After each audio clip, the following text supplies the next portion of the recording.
The happy life of a fun seeker in Marvel. This video is purely for entertainment and does not infringe on copyrights or laws. The rights to the novel and image belong to the original author. We do not claim ownership. Don't like waiting and want to listen to this fanfic in full now? Subscribe to our Patreon, where you'll find the best fanfics. Chapter 351 Sherlock's Epic Enhancement. Although Thor wasn't sure what to do next, Nicki Minaj quickly provided the answer. After roaring like his wife had cheated on him, Nicki Minaj charged at Sherlock like a raging bull. Sherlock remained unresponsive, still trapped in the black and red cocoon. Fortunately, Thor intervened. While Thor didn't know what was happening, he knew one thing: whatever Nicki Minaj intended to do, he could stop her. Without a second thought, Thor charged at Nicki Minaj, hammer in hand. But Thor soon realized something was amiss. Perhaps due to the surge of emotions or the loss of his etheric particles, Nicki Minaj's combat effectiveness increased significantly, no matter how much he struggled to suppress them. Thor, who had originally been expected to face the cursed warrior, was now 50-50, but in this encounter, the odds had turned into a 70-30 split. Simply put, Thor was being outmatched by the cursed warrior. So, what was Sherlock doing? Sherlock didn't know what to do now. After all, Sherlock had never encountered such a bizarre situation before. But one thing Sherlock was certain of: his current state was miraculous.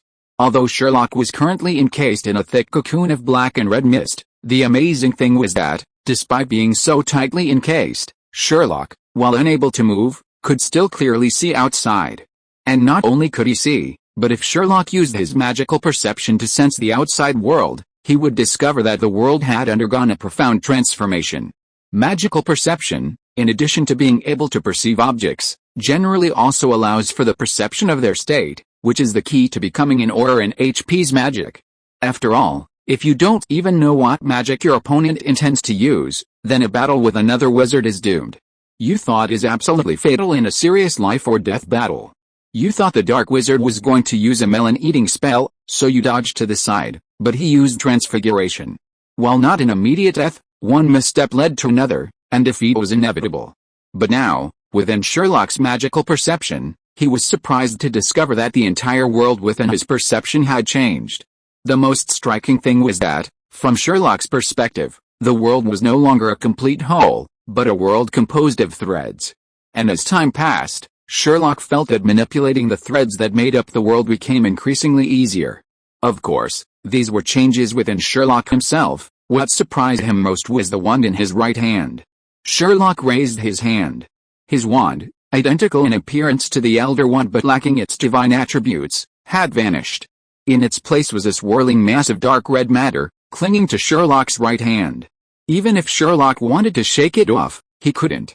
He couldn't even come up with a way to describe it. It was smoke, solid, a viscous liquid, or, at its most extreme, a state of quantum superposition. Sherlock wasn't being ridiculous, it was truly magical. Whenever Sherlock thought about it, the unknown substance, visible, even tangible, was invisible to his magical senses. But whenever Sherlock thought about it, the substance reappeared. It was truly magical.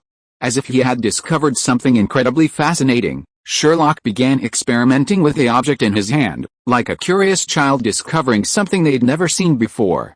While Sherlock was peacefully experimenting with his new gadget, Thor, on the other hand, was in a state of disarray. Spicy chicken threads attacked Thor frantically, desperately trying to break through his blockade. As time passed, spicy chicken threads attacks became increasingly reckless, often resorting to life or death tactics.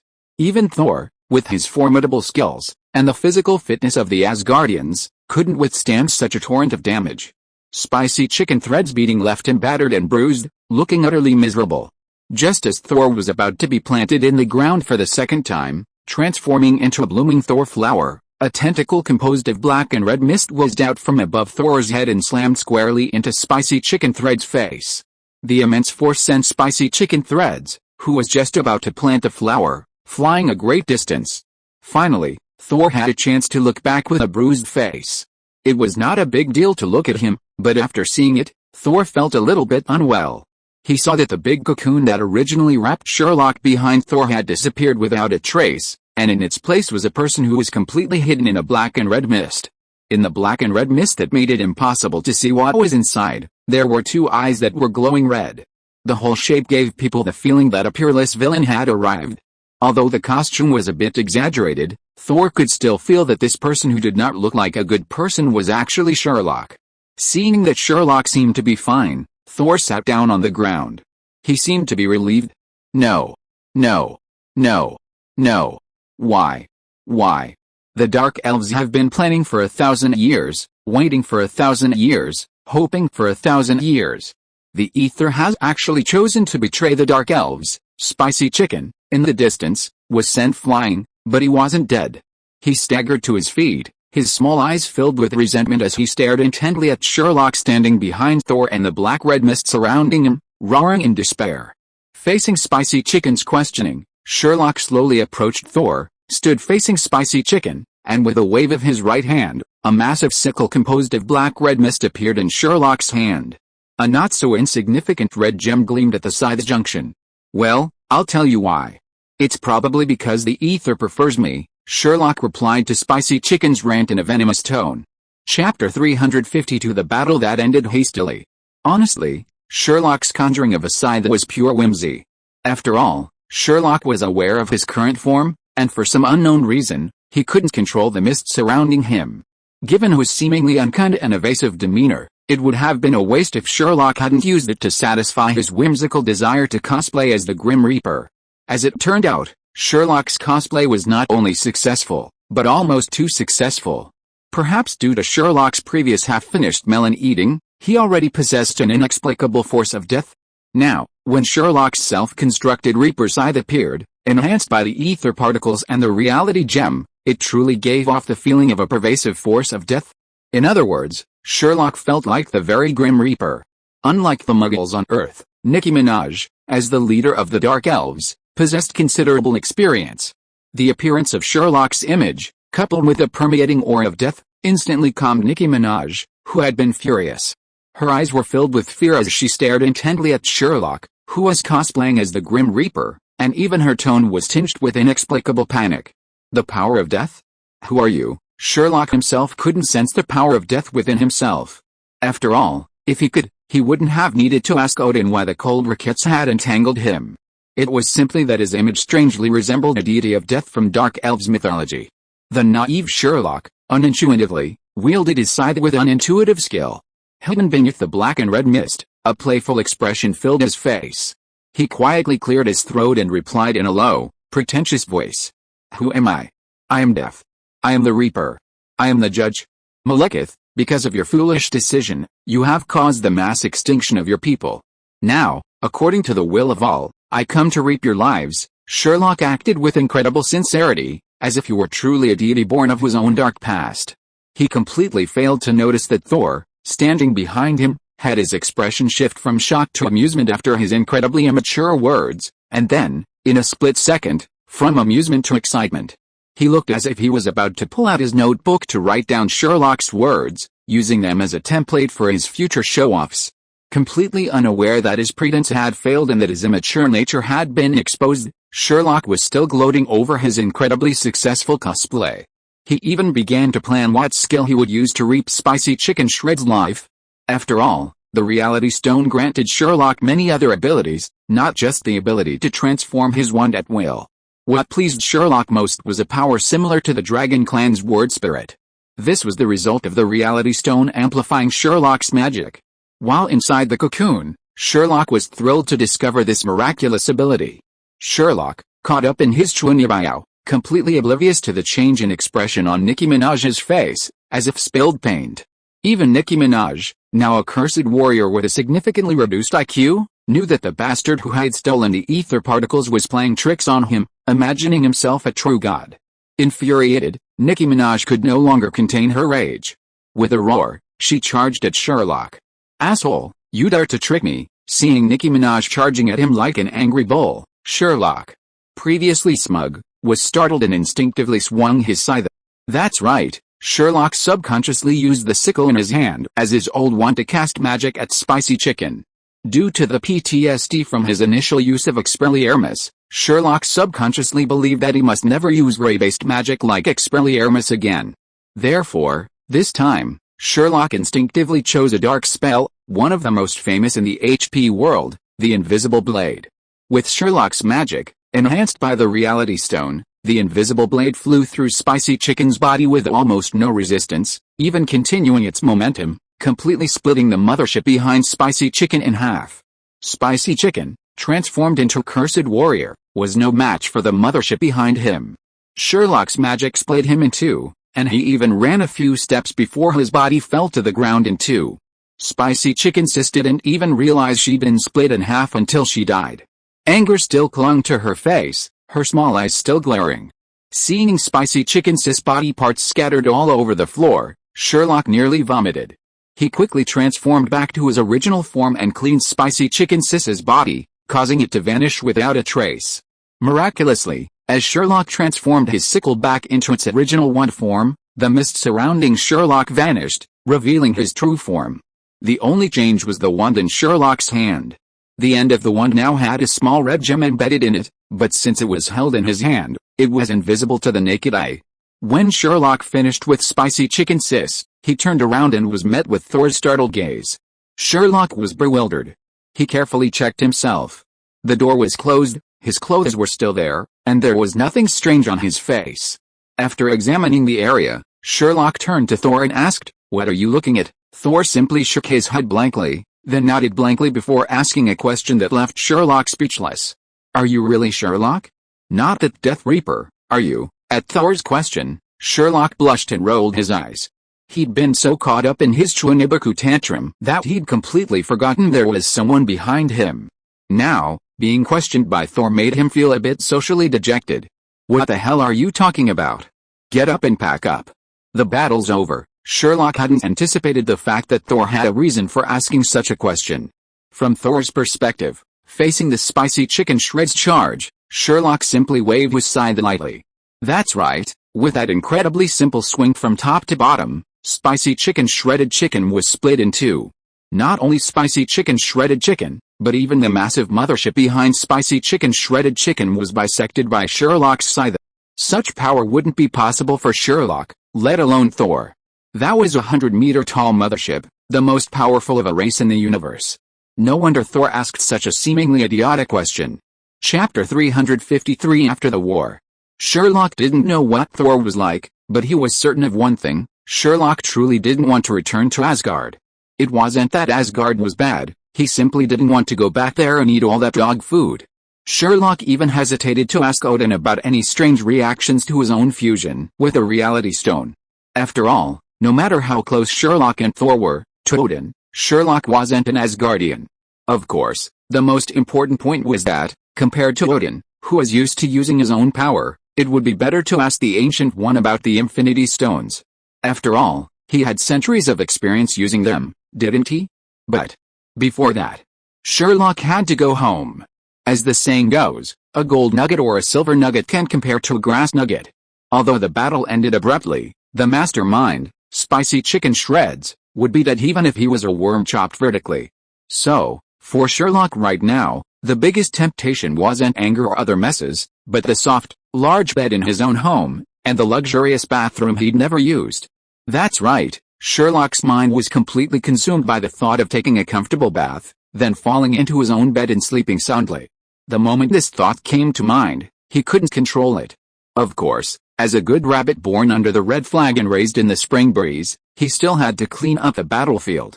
The first thing he had to do was clean up the spicy shredded chicken, which had been split into two halves. Looking at the colorful mess on the ground, Sherlock suppressed his nausea and gave it a good clean up. It's said that human laziness is the ladder of civilization's progress. Even magic can't escape this rule. Under the cleansing effect, the spicy shredded chicken's corpse disappeared without a trace, and even the blood that had flowed was wiped out by the powerful magic. After dealing with the most disgusting thing on the battlefield, Sherlock finally set his sights on the now severed mothership. Honestly, if he could help it, Sherlock really didn't want to chop it up. While he despised the Dark Elves' aesthetics, it was still a legitimate spaceship. If it hadn't been shattered, Sherlock would have packed it up and brought it back to Tony. Who knows if that incredibly intelligent guy could figure out something. With a few tweaks, wouldn't he be able to travel the cosmos? Who knows if there are any succubi among the many races in the universe? Even if there aren't such magical creatures as succubi, a Star Wars-style laser sword would be fantastic. What man could resist a delicate succubus or a real laser sword? Even though the Dark Elf mothership was already crippled, Sherlock wasn't about to let it go. True to his rabbit's principle of diligence and thriftiness, Sherlock still planned to bring it back for Tony to see. Who knows, Tony, that inhuman creature, could come up with something truly miraculous. Without hesitation, Sherlock used magic to shrink the Dark Elf mothership, already cleaved in two like spicy chicken strips, down to model size. To ensure the scene's fidelity, Sherlock even scraped out the lawn and shrunk it down, so that from a distance, it looked like a miniature model placed in a large pit. After figuring out the scale, Sherlock casually stuffed the object into his library. As for the land he'd taken from John Bull, Sherlock had no concerns. On the one hand, Sherlock had 1,000 ways to circumvent the flawed customs of the United States. On the other, Sherlock didn't see anything wrong with what he'd done. It was just a small amount of land, but John Bull had amassed far more than that back then. Even if it was worth more, Sherlock wouldn't have felt guilty about it. After all, the old man had paid for it. After finishing up the scene, Sherlock, naturally distraught, casually tossed the tesseract to Thor, along with his home address, and immediately fled. It was the kind of swift, fleeting escape that left no trace. Thor was so fast he didn't even react. Holding his precious Meowth hammer in one hand and the tesseract and address Sherlock had thrown him in the other, he stared in the direction Sherlock had left, then glanced at Loki, who lay unconscious on the ground. Thor, belatedly realizing what was happening, shouted in Sherlock's direction. "Wait! How do I get back? Take me back." Fortunately, it seemed Frigga and Odin's conversation had been relatively successful. Just as Thor was wondering how to get back, a figure descended from the Rainbow Bridge, carrying away both Thor and Loki, who were wailing on the ground. Of course, none of this mattered to Sherlock. Due to the overlapping dimensions, Sherlock didn't immediately use magic to escape. Instead, he planned to get some distance away before returning home. So, Sherlock had already planned his route while on the run, a short subway ride, then a quiet place to return home and enjoy the ride. But once Sherlock got on the subway, he regretted it. Most subways in the Western world are abysmal. Even London's subway isn't much better than New York's, and is even more shabby. Sherlock sat the entire journey with a pinched nose. Of course, his escape wasn't without its problems, not least of which was Sherlock's discovery that his wand could no longer fit in his library. However, thanks to the Reality Stone's power, his wand, like Tony's nanosuit, could transform into anything. So, without hesitation, Sherlock transformed his wand into a ring. Once he was far enough away from the overlapping 9 realms, he opened his portal. Looking at the familiar door of the gun shop on the other side of the portal, Sherlock nearly burst into tears. Sherlock didn't know why he couldn't help but feel that things had changed. Who knew if he just wanted to be a matchmaker, or if he'd been forced into it, would it end up being a cosmic war? With a sigh, Sherlock decisively crossed the portal and rushed to his villa. His feelings were palpable, but they didn't stop him from soaking in the tub and getting some sleep. God knows how long Sherlock had been looking forward to his Asgard-style bathtub. After so long in Asgard, Sherlock was already impatient. What Sherlock didn't expect was that after rushing back home, he opened the door to his villa with great anticipation, changed his clothes, grabbed his gear, and prepared for a nice soak. Just as he opened the bathroom door, a sharp explosion echoed through Sherlock's villa. Chapter 354 Sherlock's Daily Life. 5 minutes later, Sherlock sat on his bed, clutching his prepared bath supplies like a grieving young wife. The reason for Sherlock's unease was simple. Sherlock realized he wasn't the first person to use his bathroom. Indeed, after Sherlock left, watching the steelworkers bustling in and out of Sherlock's house, everyone quickly noticed something was amiss. Tony was the first to notice something was amiss. Based on the materials Sherlock had brought out, even if another crew arrived, they wouldn't be able to fit into the piles of materials piled in the open space, let alone Sherlock's small villa. Something was amiss, and Tony was certain Sherlock had made some undisclosed renovation to his room. Of course, as a thoughtful adult, Tony couldn't help but keep it to himself. He waited until Sherlock's room was finished and the steelworkers had cleaned up everything, including the sanitation. Only then did Tony stealthily approach Pepper and explain the situation. As the builder and housekeeper of the house, Pepper Potts had kept spare keys to every room since its inception, a fact known to nearly everyone in the complex. While Pepper Potts was fair and reluctant to pry into Sherlock's private affairs, Tony couldn't resist his constant whispering. Finally, Pepper Potts decided to satisfy Tony's curiosity. After all, Sherlock was Tony's junior and his closest friend. Had it been anyone else, Pepper Potts would never have agreed. However, Pepper Potts feared Tony's infidelity would be discovered upon Sherlock's return, so she offered a condition for access, which Tony naturally accepted without a second thought. Then, the two of them discovered Sherlock's bathroom, a luxuriously appointed, mist-filled, and immensely large Roman baths from Asgard. This counterintuitive sight, the first of its kind, was truly shocking, especially to Tony, who repeatedly measured the baths and the original bathroom. The two ultimately concluded that magic was indeed magical. And, damn, that jerk Sherlock had such a useful magic trick, yet he kept it hidden from them. Not telling them was fine, but he'd even secretly modified it and enjoyed it himself. This was unbearable, not even his uncle or his aunt could tolerate. A glance at each other quickly brought them to a consensus. After a lifetime of work, why shouldn't they be allowed to enjoy themselves? And so, Tony and Pepper became the first users of Sherlock's Roman baths. Baths weren't particularly appealing to Europeans and Americans. If they weren't, Rome wouldn't have been destroyed by bathing, they simply didn't have the means. After experiencing Sherlock's luxurious bathroom, Pepper and Tony couldn't get enough of it, constantly sneaking into Sherlock's bathroom. With so much time, others naturally noticed something was amiss, and the first to notice was the veteran spy, Black Widow. After all, she was a spy by trade, so her observation skills were naturally impressive. They soon noticed something was amiss, and naturally, Black Widow also discovered Sherlock's family's tricks and joined the second wave of users. With Black Widow already involved, it was only natural that Hawkeye's family, Sherlock's 5 uncles, and the 2 little girls would follow suit. Soon, everyone noticed the uniqueness of Sherlock's home. While enjoying Sherlock's Roman baths, everyone cursed Sherlock for being so dishonest and hiding such a good thing. With so many people, there was one unavoidable issue. Gender differences. While the baths were more than enough for everyone, they couldn't really have mixed baths like in Rome or Little Baga. Finally, after unanimous deliberation, Mondays, Wednesdays, and Fridays were reserved for boys, Tuesdays, Thursdays, and Saturdays for girls, with Sundays decided by rock paper scissors. Coincidentally, Sherlock's return was on a Thursday, hence the sharp, booming sound. Not only that, Sherlock also enjoyed the same treatment as Norbert and Opie. No, it should be said that it was even more enhanced. Damn, have you ever seen anyone bring an AK-47 into the bathhouse?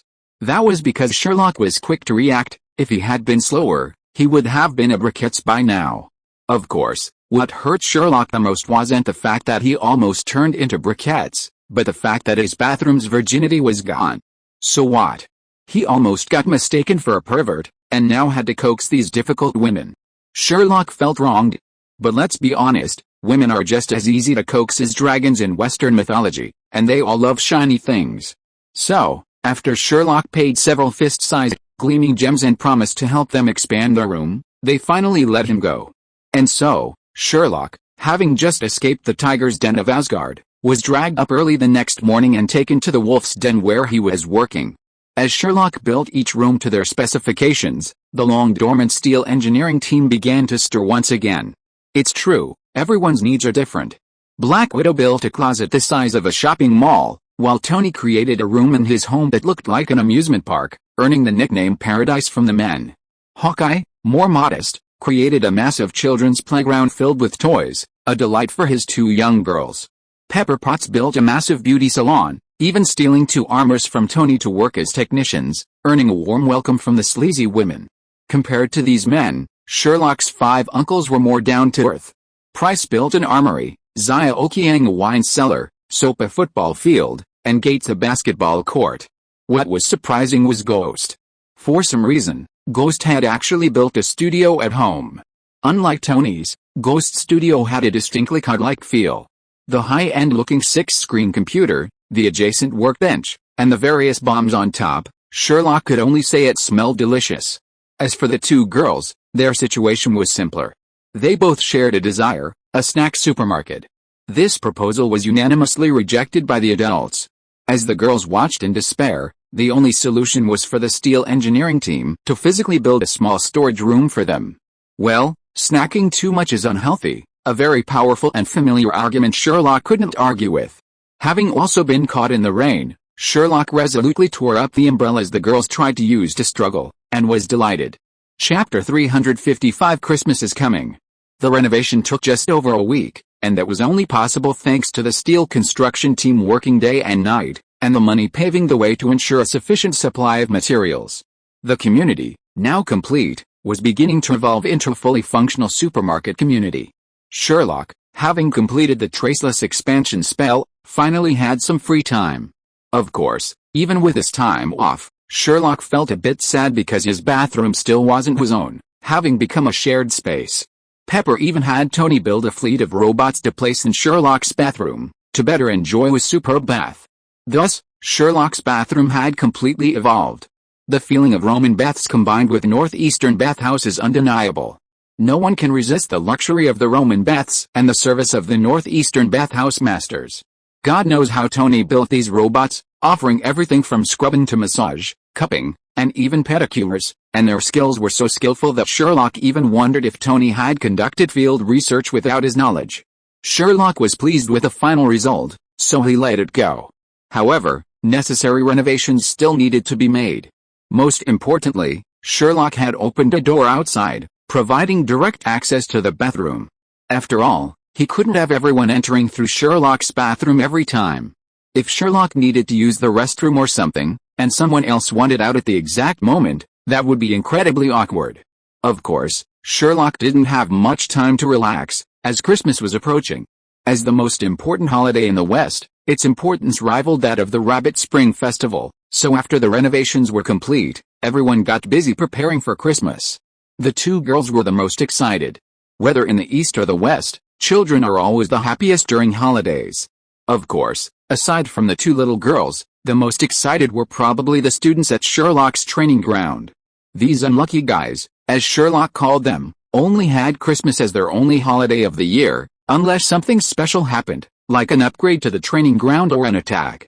So, almost as soon as Sherlock and his team finished renovating the community, these unfortunate individuals packed up and headed home for Christmas. While the departure of the rowdy trainees had left the training ground considerably quieter, the return of Black Widow's crew, who had been searching for companions, brought a new lease of life to the previously deserted grounds.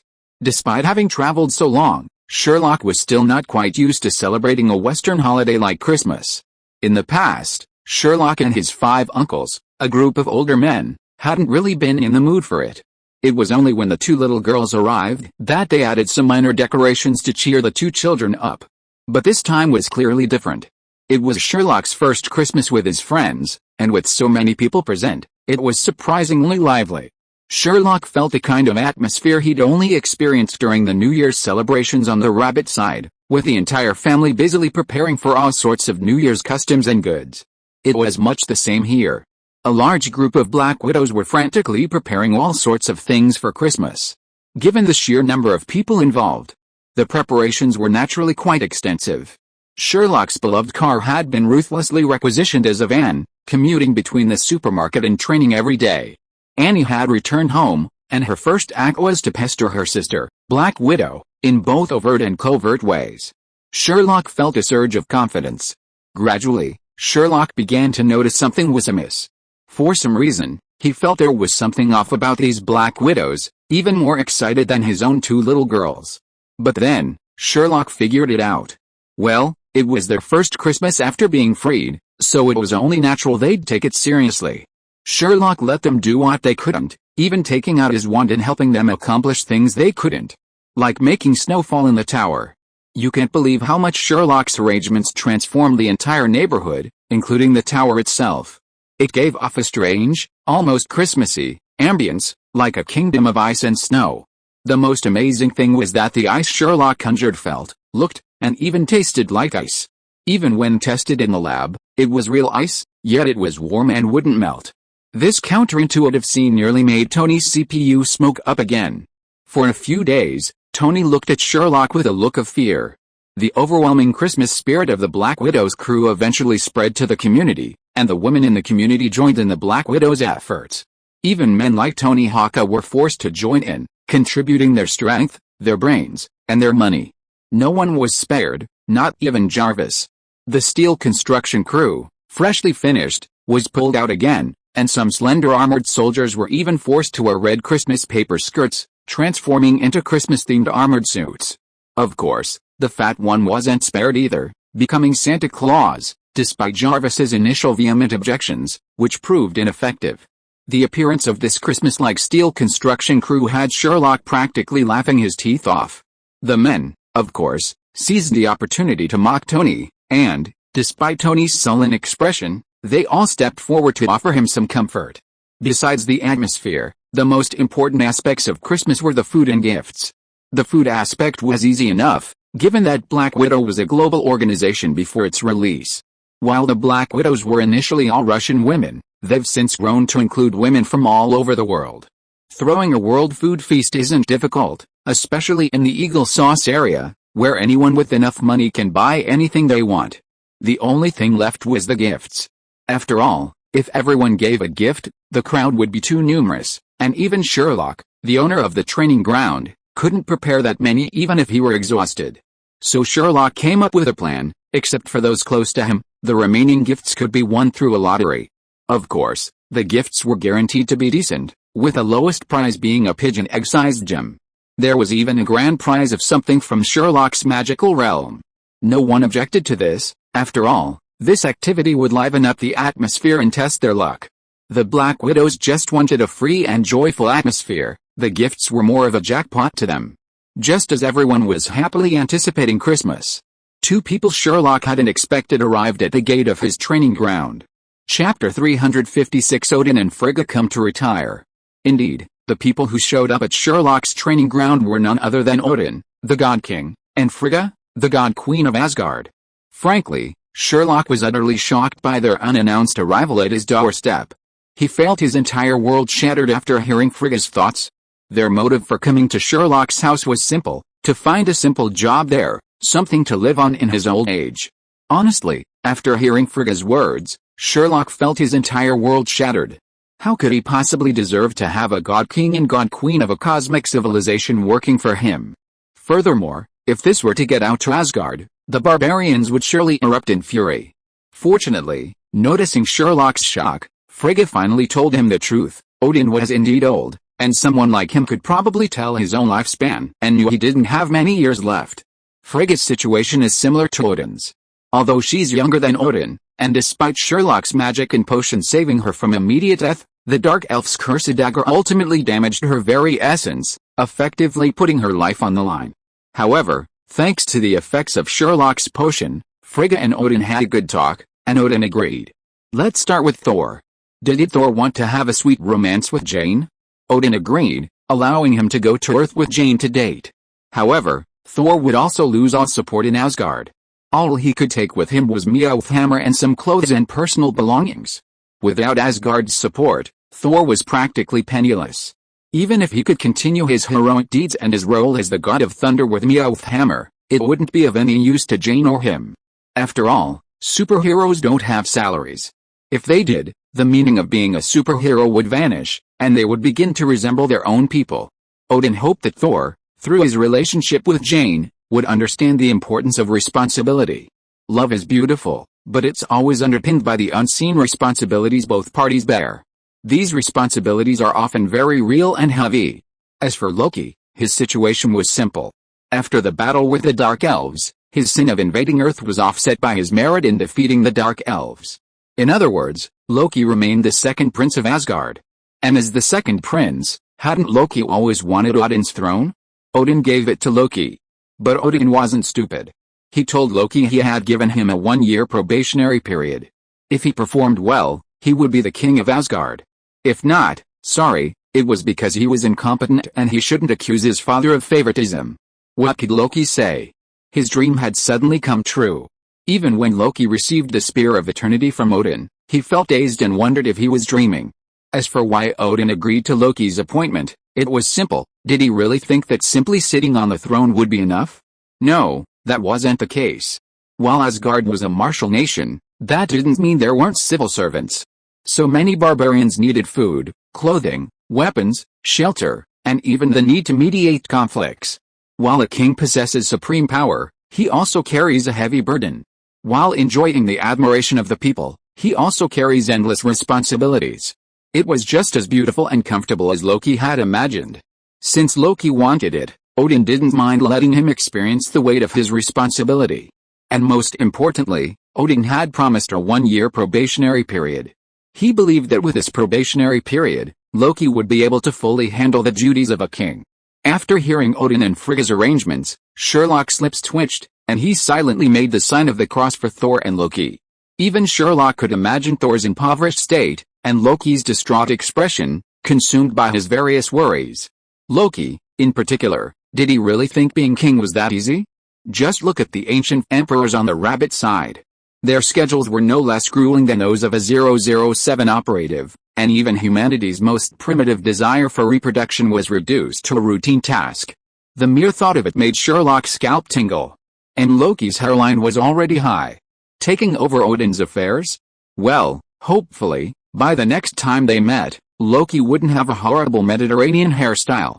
But to be fair, Sherlock's conversations, especially with Frigga, had reaffirmed one thing: of all his potions, Felix was undoubtedly at the top of the heap. Even the attributes associated with Felix were not as simple as Sherlock imagined. Take Frigga's, everything returns to zero, last time. For all Sherlock's higher regard for this attribute, it proved to be a slight underestimation. Within this entry, not only were all states instantly erased, but even emotions that could affect rational judgment were eliminated. In other words, under the influence of this entry, Frigga was a completely sane, robotic female version of Colonel Chujuan. Just the thought of it was enough to give Sherlock goosebumps. Of course, since the two had arrived, especially during a holiday like Christmas, Sherlock couldn't refuse them. After introducing themselves to everyone, they naturally checked into Sherlock's training grounds. However, Sherlock hadn't anticipated the truly bizarre careers they'd chosen. Odin happily chose a position as a dorm supervisor for the cadets' dormitory, simply because he loved watching the young people sweat profusely and interacting with them. As for Frigga, well, Frigga's case was even more bizarre. She chose to become the Black Widow's dorm manager. With her charisma and maternal aura, within just a few days, the Black Widows voluntarily changed their address to Mom Frigga. Odin expressed a touch of jealousy, even remarking that his own boys were just on vacation, and that he'd be no less capable than Frigga when they returned. While Odin hadn't yet become the students' father, his arrival on Earth had allowed him to completely let loose. Since the students were on vacation anyway, Odin, with nothing else to do, had set his sights on Sherlock's vegetable garden. As Odin put it, Odin and the gardener were both not much different. Sherlock and the Avengers were all a little envious, especially Tony, who always looked at the elderly couple with strange eyes. He even privately told Sherlock more than once that he finally understood the peculiar personalities of Thor and Loki. Chapter 357 Christmas Party, Part 1. Odin and Frigga's arrival didn't affect Sherlock's Christmas party preparations. Besides the necessary festive atmosphere, the rest of the party consisted of gifts, food, and drinks. The food wasn't a concern, aside from Sherlock, the unlucky only one in the room who knew how to cook Chinese food, who was guaranteed to attend. Everything else was decided by lottery.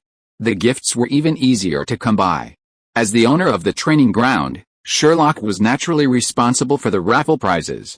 He was also quite cunning, considering the training ground was already dominated by women, so he simply took out the jewels he'd acquired from his recent trade in Asgard. When the second prize, basketball-sized pink diamond, appeared, Sherlock clearly felt the eyes of the group of Black Widows behind him gleam with a fierce glare. Of course, the most important thing was the drinks, and the task of purchasing them naturally fell on the shoulders of a few gentlemen. Sherlock's training grounds now housed 3 pickup trucks, a Raptor Sherlock had purchased, a Mercedes-Benz G-Class 6x6 that Tony had originally bought to piss Sherlock off, and the Raptor 6x6 that Tony had promised Sherlock. After a fair strong of lots and a heated debate, the men finally decided who would own the vehicles. Sherlock and Tony drove Sherlock's Raptor 6x6, Soap and Ghost opted for the Mercedes-Benz G-Class, and Hawkeye and Price were left with a standard Raptor. This pairing was well reasoned. Hawkeye, as everyone knows, is a simple man, a nature lover who enjoys being close to nature. He exudes the energy of a father. Thus, Hawkeye and Price inexplicably formed a strange friendship. One excels in archery, the other in sniping. It's not like they don't have much in common, but to Sherlock, their friendship was tinged with strangeness. It was like the sympathy between middle-aged men with children. As for Soap and Ghost, well, while Ghost might appear aloof due to his constant presence in a skull mask, Sherlock knows he's a pure, reserved person. Whenever he and Soap get together, it's like a full-scale crosstalk performance, Soap the funny man and Ghost the supporting actor. You never know what they'll come up with next. As for Sherlock and Tony, it's simply their inconsistent moral composure and their flexible moral compass that make them particularly compatible. The atmosphere within the three cars is distinct. Hawkeye and Price are engaging in a middle-aged conversation, Soap and Ghost are engaging in crosstalk, and Sherlock, Tony, and Antonia are having a blast. So, where did Antonia come from? Well, all we can say is that she was already in the car before Sherlock and Tony even got in. As for why she was there, the reason is quite interesting. It's no secret that Antonia has become Black Widow's apprentice. Normally, she's Black Widow's henchman, but after Anne's return, she's coveted the position. Naturally, Antonia couldn't let go, and so Black Widow's hard times began. In the private conversations of Sherlock and the others, some of the odd Black Widows, the situation, which initially seemed promising, has now devolved into a love triangle. Sherlock even knows that some Black Widows have been secretly writing fanfiction about the three of them, and Sherlock has even read some of it. It's quite exciting. Antonia's appearance in Sherlock's car was simple. Black Widow couldn't stand her sister and her apprentice following her around in a team-making competition, so she dismissed them, hoping to find some peace and quiet. Antonia, of course, went with Sherlock to buy drinks, while Anne was sent by Black Widow to help in the kitchen. The result wasn't bad, after all. Antonia herself was a lively person, and she could easily get along with Sherlock and Tony. Just look at the trio's wild and unruly behavior in the car. Only the innocent shock absorbers bore the brunt of their intense emotions. Even Hawkeye and Price, following behind Sherlock's car, were a little confused as the Raptor 6x6 bounced along. Hawkeye finally took a long moment to think before asking. I remember Tony bought this car not long ago. How come the shock absorbers are broken already? Price, fully aware of Sherlock and Tony's unreliable nature, replaced his outburst with silence. The three cars had practically bought all the alcohol in the surrounding supermarkets, even the Chinese supermarkets. Sherlock even pulled off a famous Jiang Wen trick by using Red Star or Guo Tao there. Maute is just a scam. This is the real deal. Drink this and you won't be afraid of an atomic bomb. When Sherlock uttered these words, even the staid Price and Hawkeye were stunned, let alone the others. Of course, you had to ignore the Chinese cashier standing behind the nearby cashier, who had been thinking through every sad thing in his life, nearly amputating his thigh with his own pinching, his face flushed red, trying not to laugh. After everyone had filled the truck bed and the car with drinks, they contentedly set off towards the training ground. Of course, they had been so excited on the way there, and Sherlock, Tony, and Antonio were even more excited on the way back. They howled in the car to the tune of Christmas songs on the radio. Sherlock even showed off his unique skill, singing while turning the steering wheel left and right. As the car swayed, the bottles in the truck bed and the car bed made a rhythmic clinking sound. These rhythmic clinking sounds unexpectedly matched the three people's howling songs, further boosting their excitement. Soap and Ghost, trailing behind the three of them, watched Sherlock's car for a long time. Soap, steering the car, finally asked Ghost, puzzled. Sherlock, do you think the steering is broken, or did they drink beforehand? After a back-and-forth analysis, they both agreed that Sherlock and Tony had been drinking beforehand. They agreed to wait until they returned to the training ground to teach them a lesson about drinking and driving and drinking. Driving without proper discipline would bring tears to their eyes. If you're listening to this novel on a channel other than Fanfic World, it means they downloaded and uploaded it without effort. We cordially invite you to visit our channel, Mundo Fanfic Novelis. There you'll find the original version of this story and you can explore many other novels of various genres. We're waiting for you to immerse yourself in a world of incredible novels. Chapter 358 Christmas Party, Part 2. With the all-important drinks in hand, the largest Christmas party in the training grounds history began immediately. Tony, a former lover and absolute partygoer, naturally took on the role of lightening the mood. But what really brought the party to a head was Sherlock's raffle.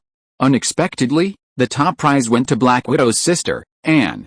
Sherlock's prize was the right to grant Anne a wish within his power.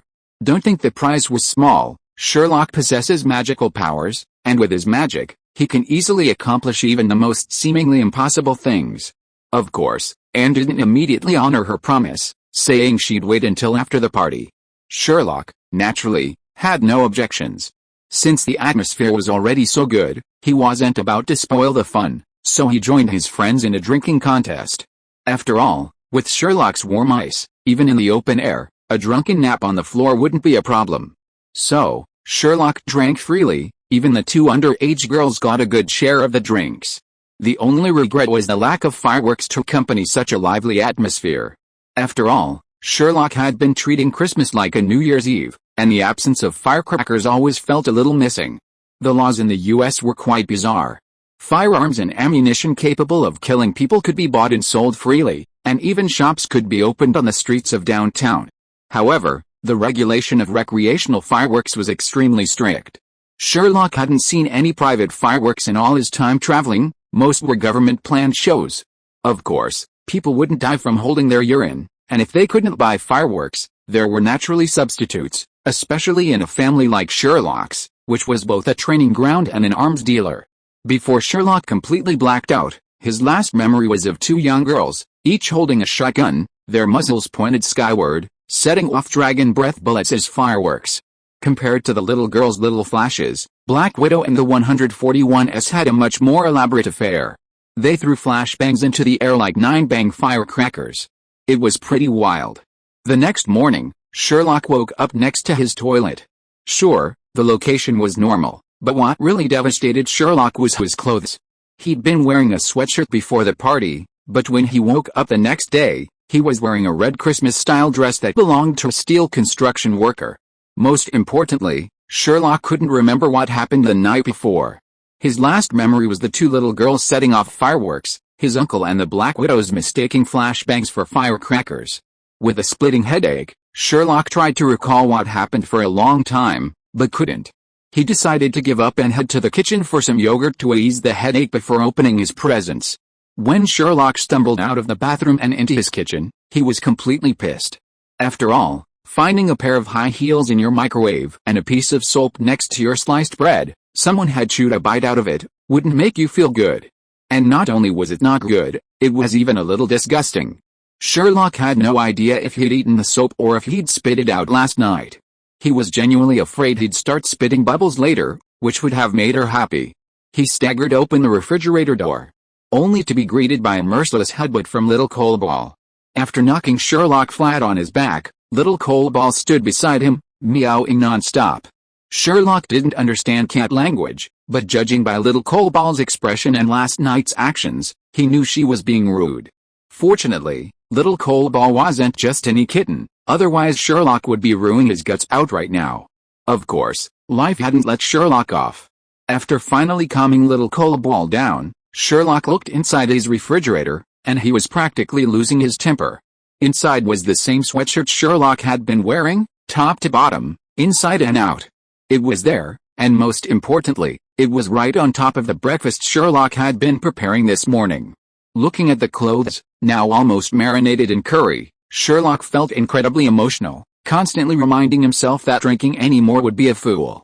Trying to ignore the now dead clothes, Sherlock set his sights on the refrigerator door, intending to take out some milk and some iced happy water. But to Sherlock's surprise, the milk was already completely opened, carelessly placed on the door, and next to it was an open can of happy water. The fact that both the milk and the happy water were opened wasn't surprising, but the fact that they were both opened upside down was strange. The milk was fine, it was in a cardboard package, easy enough to open upside down, but the happy water was a can. God knows how the hell he'd managed to open it upside down last night.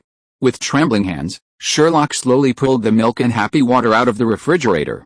The happy water was completely empty, but the milk was still halfway there. After a moment's thought, Sherlock finally gave in to the hangover, carefully taking a sip of the remaining milk. And then, as expected, Sherlock spurted it down the sink. Damn it! Who'd ever drink milk at 56 degrees? Is this something you can actually drink? What the hell had he done last night? Sherlock, now dressed in a beautiful red Christmas dress, felt like dying. Angrily, he poured the milk into the sink. Before he was done, Sherlock was devastated because he saw a familiar face at the bottom of his sink. Damn it, Tony, what did you do last night? Why is there a relief of Tony's face at the bottom of my sink? It looks like someone slammed the sink into Tony's face. Tony, are you okay? Chapter 359, Hangover and Gifts, Part 1. Watching the truly devastating scene in his home, Sherlock felt his mind begin to shut down. Like a wandering spirit, he trudged towards the sofa in his living room, 1 foot deep and 1 foot shallow. Compared to the chaotic mess in Sherlock's kitchen, Sherlock's living room was undoubtedly much more normal. Of course, that's if you ignored the old cow resting in the empty space in front of the sofa. That's right, Sherlock, his thoughts gradually fading, ignored the old cow in his living room and plopped down on his sofa, feeling powerless as he tried to collapse back and try to process what had happened last night. However, just as Sherlock began to lean back, he felt something was amiss. The pillow, which should have been soft, felt hard and cold. Hard and cold would have been fine, but halfway through, Sherlock felt a piercing pain near his waist, as if he'd been hit in the kidneys. Sherlock let out a cry and jumped to his feet. Rubbing her most important kidneys through her flannel Christmas dress, Sherlock glanced back, trying to see what had attacked her. It wouldn't have mattered if she hadn't looked, but a closer look made Sherlock's mouth twitch.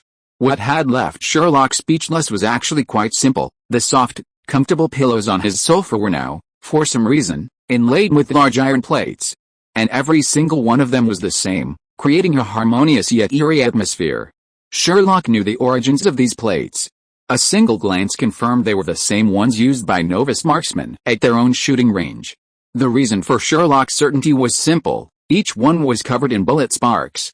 The only other metal plates capable of inflicting such lacerations, besides large-caliber ammunition, could be found in their own training grounds. As for the old cow sprawled on the ground, Sherlock didn't want to say anything more. He was now crouched with his head in his hands, contemplating whether he should move on. After a while, Sherlock managed to calm himself down and headed to his bedroom to change. After all, the best way to find out what happened last night was to check the security cameras, and that meant leaving the house. Sherlock didn't want to walk out of his room in this little dress and be mistaken for a pervert. Rubbing his swollen temples, Sherlock quickly made his way to his bedroom door, slowly turning the handle and opening it. The next second, Sherlock slammed the door shut with lightning speed. Sherlock's pupils fluttered as he gripped the doorknob. What was he seeing? A leopard print figure lying on his bed. Sherlock was racking his brains trying to figure out who that leopard print figure was. He hadn't even had time to take in that terrifying glimpse. After rubbing his eyes hard, Sherlock took a deep breath and cautiously pushed open the door to his bedroom again. This time, Sherlock saw clearly. Damn it, it was indeed leopard print. And it was the most natural, perfect leopard print. Because right now, there was a leopard lying on his bed. A living leopard. Standing in the doorway, Sherlock was completely terrified. Where did this leopard come from? No, where on earth did this thing come from? What the hell did he do last night? Okay, a leopard was just one thing. After what he had just experienced, Sherlock could barely accept the fact that there was a living leopard on his bed. But now, Sherlock really wanted to know why this leopard was lying on Sherlock's bed. When he saw Sherlock come in, he didn't even bother to move, looking like he had been played with. But looking at the leopard's lipstick-stained fur, its pink, lipstick-stained, print faintly visible through the messy rubbing, Sherlock could imagine what the poor leopard had endured last night. Leopards are actually the same species as house cats. For a house cat, petting one is a pleasure, but being petted by a group is hell. Although he didn't know where the leopard had come from, Sherlock quietly closed his bedroom door, deciding to give the poor leopard some personal space. Fortunately, Sherlock still had magic. After a moment of mental preparation, Sherlock decisively pulled out his wand and transformed his Christmas-themed red dress into a perfectly ordinary sweatshirt and pants. Standing at the gate of his villa, he took a deep breath and flung open the door. The scene behind the gate almost made Sherlock scream. The reason was simple: a number of black widows lay scattered across the once clean and tidy street.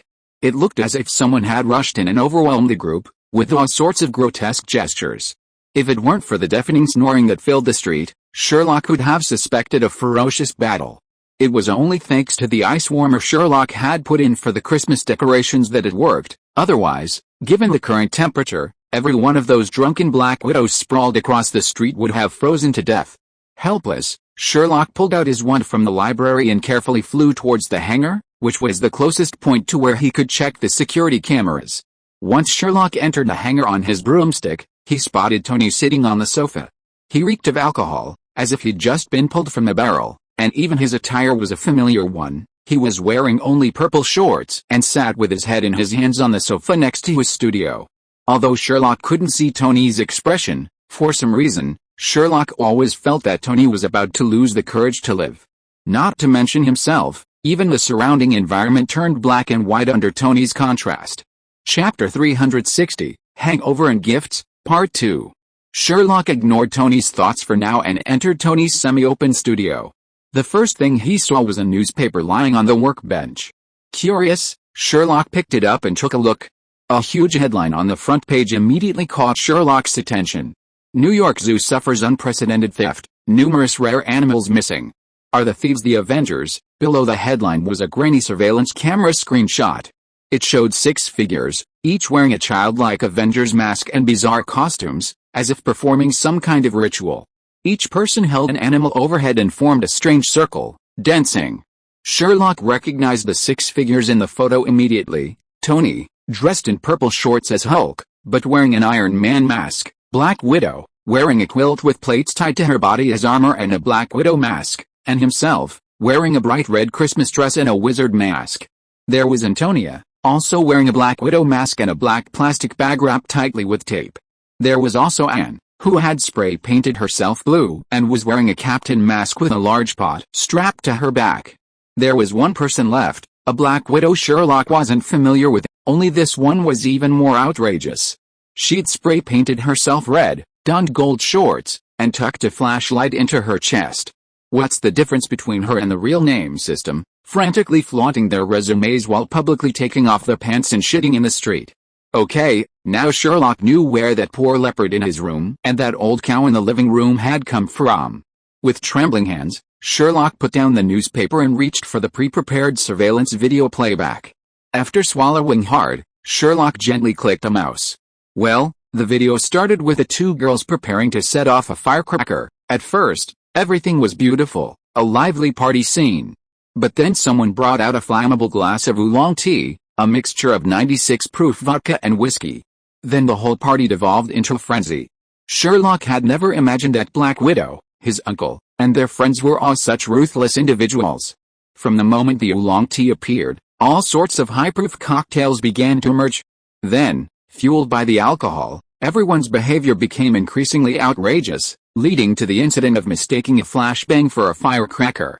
At this point, Sherlock remembered that when he saw the 2 girls suddenly have the urge to use a shotgun as a firecracker, he was probably just casually drinking a glass of oolong tea. Soon, next to Tony, whose entire appearance had lost all color, another Sherlock, now practically white, sat down. After watching what happened next, Sherlock could only exclaim, "It's outrageous," and within that outrageousness, it's filled with social doom. From the Avengers to Black Widow, no one escapes social doom. Sherlock now clearly understood what it meant to be drunk, not to be frightened by having someone help you remember. Apparently, Jarvis, the only person present who couldn't drink, was tasked with helping others recall. Soon, Sherlock sat down next to the now faded Black Widow, followed by Hawkeye, then Sherlock's 5 uncles, then Antonia, and finally Anne. Once everyone had gathered, they exchanged glances and quickly reached a consensus, Tony representing the Avengers, and representing Black Widow, and Price representing the training ground. With Sherlock as a witness, they signed a 4-party agreement, guaranteeing that the surveillance footage would never be released. Furthermore, the security level of the footage was to be raised to a level even higher than that of the pirated Avengers photos. It would be guarded by the Avengers themselves, and no one could access or view the footage without the consent of all present, and Sherlock's confirmation. To maintain secrecy, they even signed magical contracts crafted by Sherlock. Breaking the contract would have had dire consequences. Men would lose their precious kidneys, and women would be locked in at 300 pounds. Of course, The agreement was signed, but there were still follow-up matters to attend to. On Christmas Day, the entire training ground was bustling with activity until late at night. There was simply too much to return: zoo animals, the flashing red and blue lights of police cars, the sculptures on the City Hall, the spires of the Empire State Building. The sheer volume was endless. During the day, hungover, everyone frantically counted the items that didn't belong at the training ground. At night, Sherlock Swat practically smoked as he opened portals to deliver the items back. Finally, in the wee hours of the morning, everyone had managed to restore the training ground to its original state. They established a rule prohibiting alcoholic beverages above 50% alcohol from the training ground, and then retired to rest. Even Sherlock was no exception. Christmas, which should have been a time for opening presents, was transformed into a massive collective social death journey by a crazy party. Luckily, Sherlock's gifts were delivered to his friends and family before the party even started. Sherlock gave each of his 5 uncles a custom-made Taran tactical rifle, each one customized to their tastes. Gauze got a shotgun, Zia Okiang got an assault rifle, Ghost got a sniper rifle, Price got a sniper rifle, and Soap got a submachine gun. The gifts for Pepper Potts and Black Widow were simpler: a full set of Asgardian skincare products that could significantly slow aging, remove wrinkles, and even reduce scars. He was sure they'd love them. As for the 2 girls and Antonia, well, Sherlock gave them 3 large boxes of magical snacks and gag toys. He was sure they'd love the gifts Sherlock had given them. As for Annie, Sherlock gave her a complete set of portable potions. Regardless of the side effects, the effectiveness of each potion was undeniable, and could even save lives in dangerous situations. As for Tony, Sherlock was rather perfunctory with his gift, simply leaving the Dark Elf mothership he'd split in 2 in the hangar for Tony to examine on his own. Tony, however, seemed quite excited, not at all perceiving Sherlock's perfunctory attitude. As for Hawkeye, well, Sherlock certainly wouldn't forget this newly minted father. First, he gifted Hawkeye's child a set of toys from Asgard. These toys, through the magical patterns on the toys, stimulate the child's body, slowly guiding them to become strong and brave. As for Hawkeye himself, Sherlock gave him a bow he'd crafted using alchemy. The bow had a simple function: it could instantly create 2 identical arrows the moment they were fired, reminiscent of the Beastmaster bow from Zelda.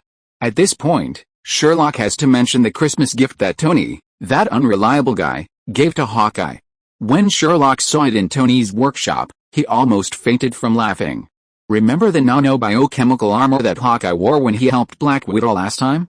That's right, Tony made that thing, and even the functions are exactly the same, and gave it to Hawkeye as a gift.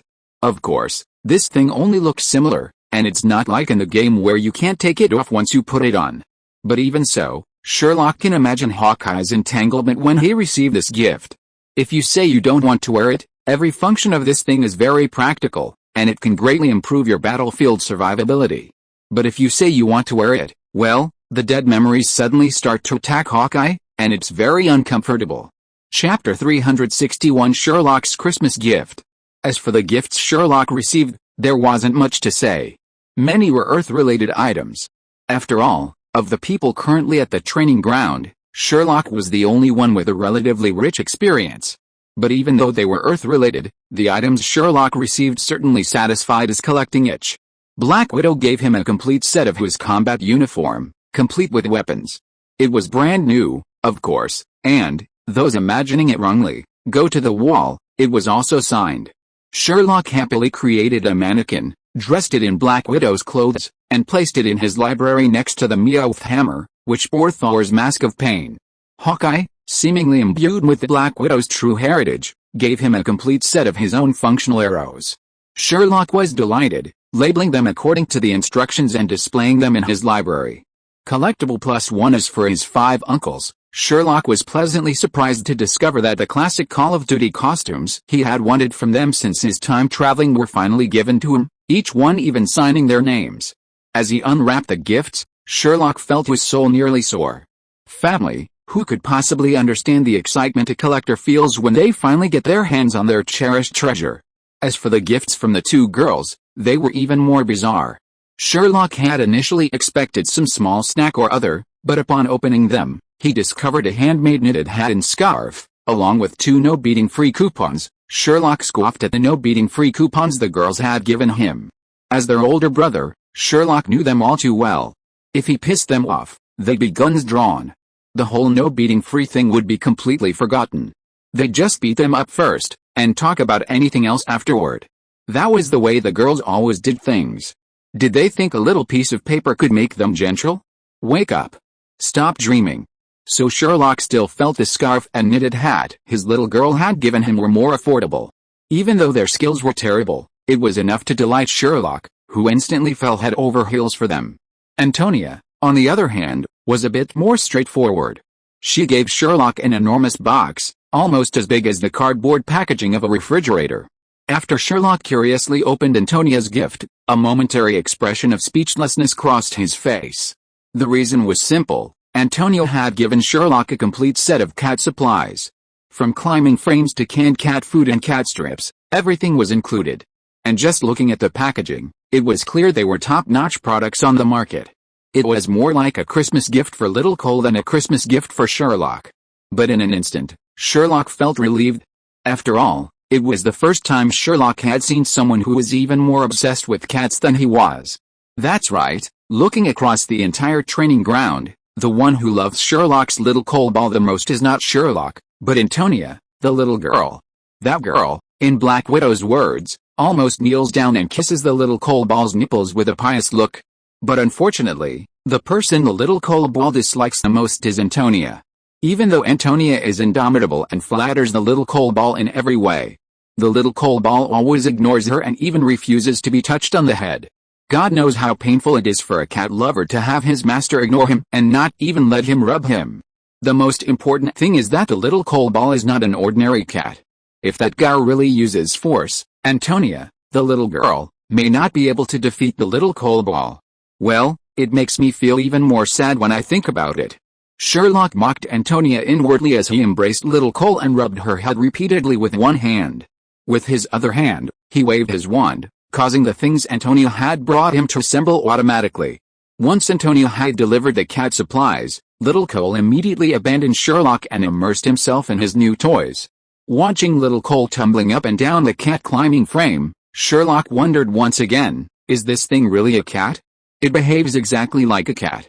After little Cole demonstrated his unique skill of catching the red dot with Antonia's laser cat toy, and as little Cole watched in amazement, Sherlock finally proceeded to unwrap the only remaining gift. Only Tony's gift remained. When Sherlock unwrapped Tony's gift, he was stunned. Inside, Tony's gift was the same shield as Captain America's. And according to the letterhead inside the package, this thing is a life-size replica of Captain America's shield, even made of vibranium. Tony had used a lot of connections to create this shield, turning his father's half-finished product into a finished product. Sherlock held the shield in his hand, his heart pounding. Sherlock, he called Tony's gift, the Calcin Envy device. Who could resist a real, metal, incredibly resilient frisbee? Sherlock immediately ran out to a small forest to test his skills with the same frisbee as Captain America. As Sherlock experimented, he quickly realized that as a mage, he should focus on damage and turret defense. Watching a fight with a shield was definitely not his role. This conclusion came after Sherlock had nearly had his head chopped off by the shield twice and once was hit directly in the stomach by the shield.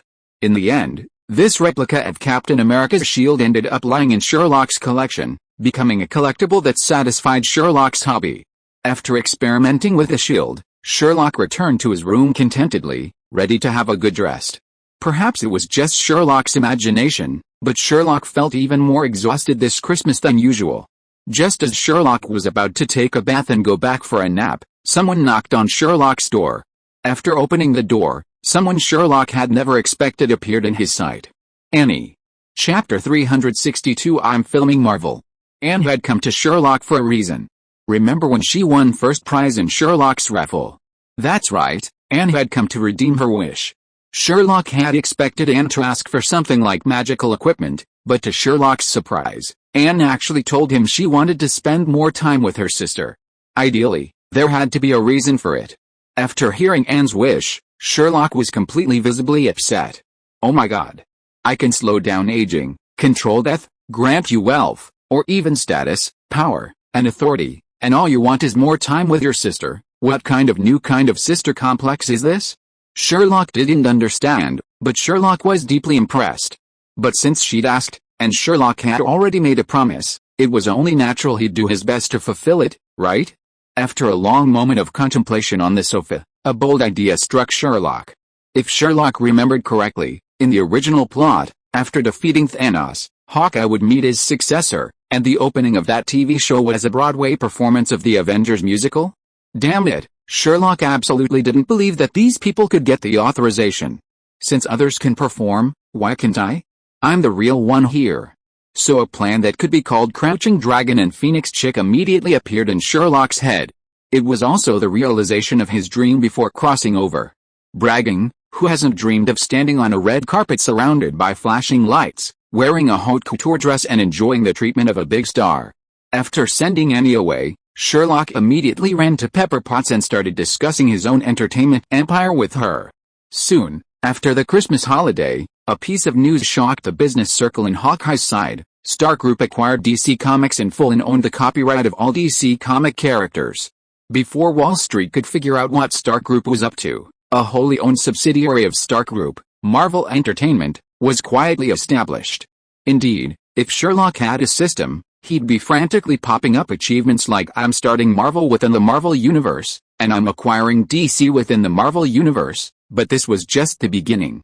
Sherlock decided to go big. That's right, Sherlock planned to make an Avengers movie, set during the Battle of New York. He'd complete a hidden achievement: "I'm letting Marvel heroes play heroes in the Marvel Universe." When it comes to having fun, who better than Sherlock?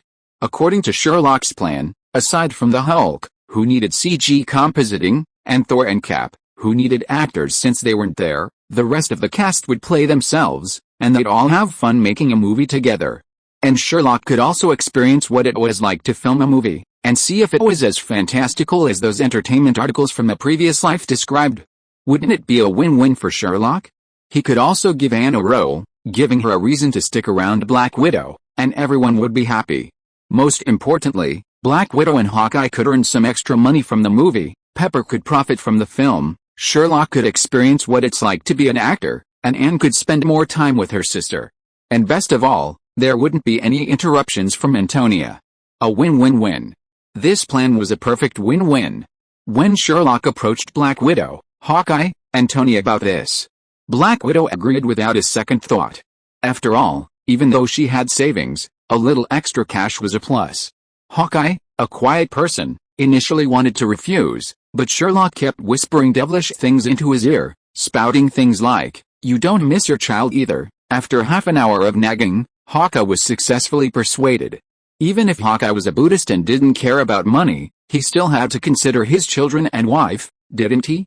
As for Tony, who was immersed in the technology of the Dark Elf mothership, he originally didn't want to take Sherlock's playful job.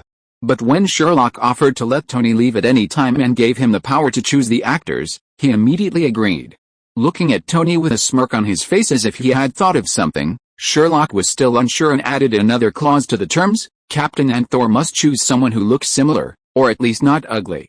Tony just waved his hand impatiently at Sherlock and drove Sherlock out of the hangar.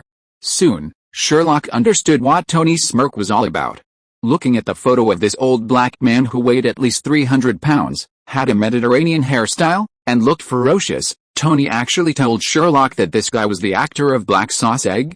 Honestly, if Tony hadn't told him this guy was going to play Black Boiled Egg, Sherlock would have thought he was a black version of Kingpin. It wasn't that Sherlock was being discriminatory, but Sherlock believed the guy who said he had to eat a whole kindergarten in one meal. He was supposed to play Black Boiled Egg? Seeing Sherlock's face full of doubt, Tony whispered something in Sherlock's ear. Sherlock's expression quickly went from shock to silence, and then from silence to a smirk. The two villains exchanged a glance, their eyes filled with ill intent, unable to even hide. They immediately flipped through Sherlock's effort and script. Neither of them anticipated the profound psychological trauma their little prank had inflicted on Captain and Black Boiled Egg.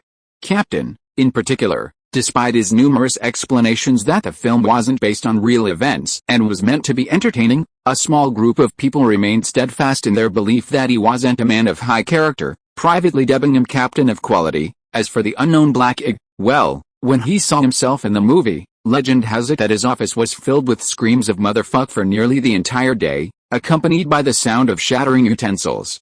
Even Loki, far away in Asgard, didn't know that after the movie came out, a group of old perverts on Earth were lusting after him.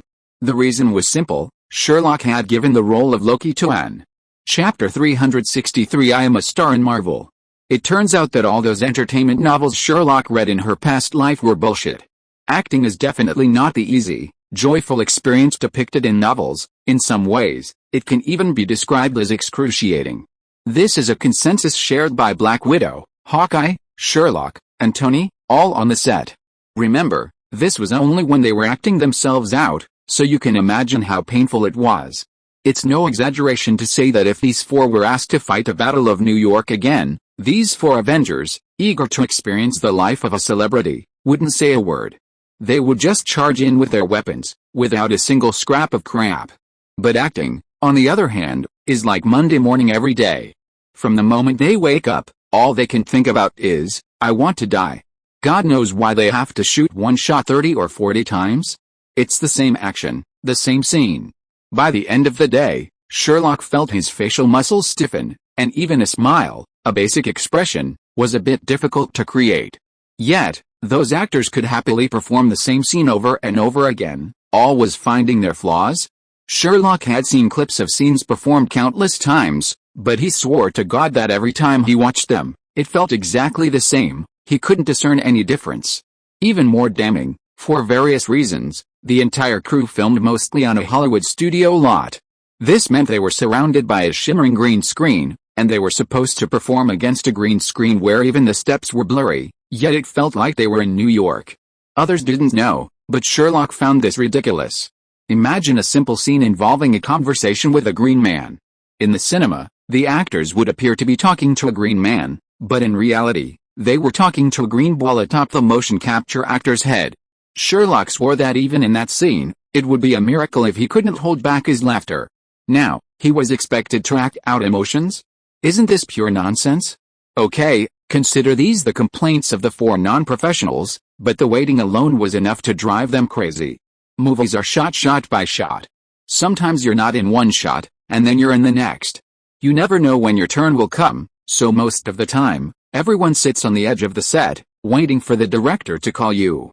After the initial excitement wore off, all that remained was endless idleness, and the few of them were so bored they were almost ready to fight. Only then did Sherlock realize how ridiculous the script he'd thrown to Jane was, and how impressive Frigga was. In stark contrast to the four of them were the crew, the real actors, and the director. For them, this movie was the ultimate highlight. After all, they'd never heard of anyone using real people and real tools in a movie. That's right. The tools used by the four in the movie were all real. Tony's armor, Black Widow's thorn, Hawkeye's bow and arrow, and Sherlock's magic. Combined with the real Avengers, the director even considered this his strongest case for an Oscar.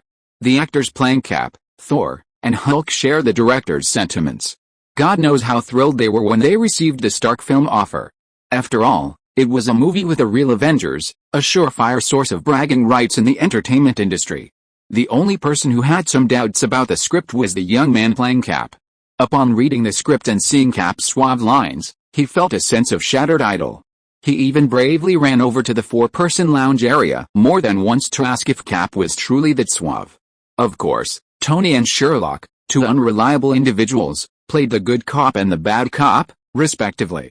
One said it was just the way it was back then, while the other said it had been slightly amusingly embellished. After successfully confusing the young man several times, he ultimately decided to respect the script and the Avengers' vision and act accordingly.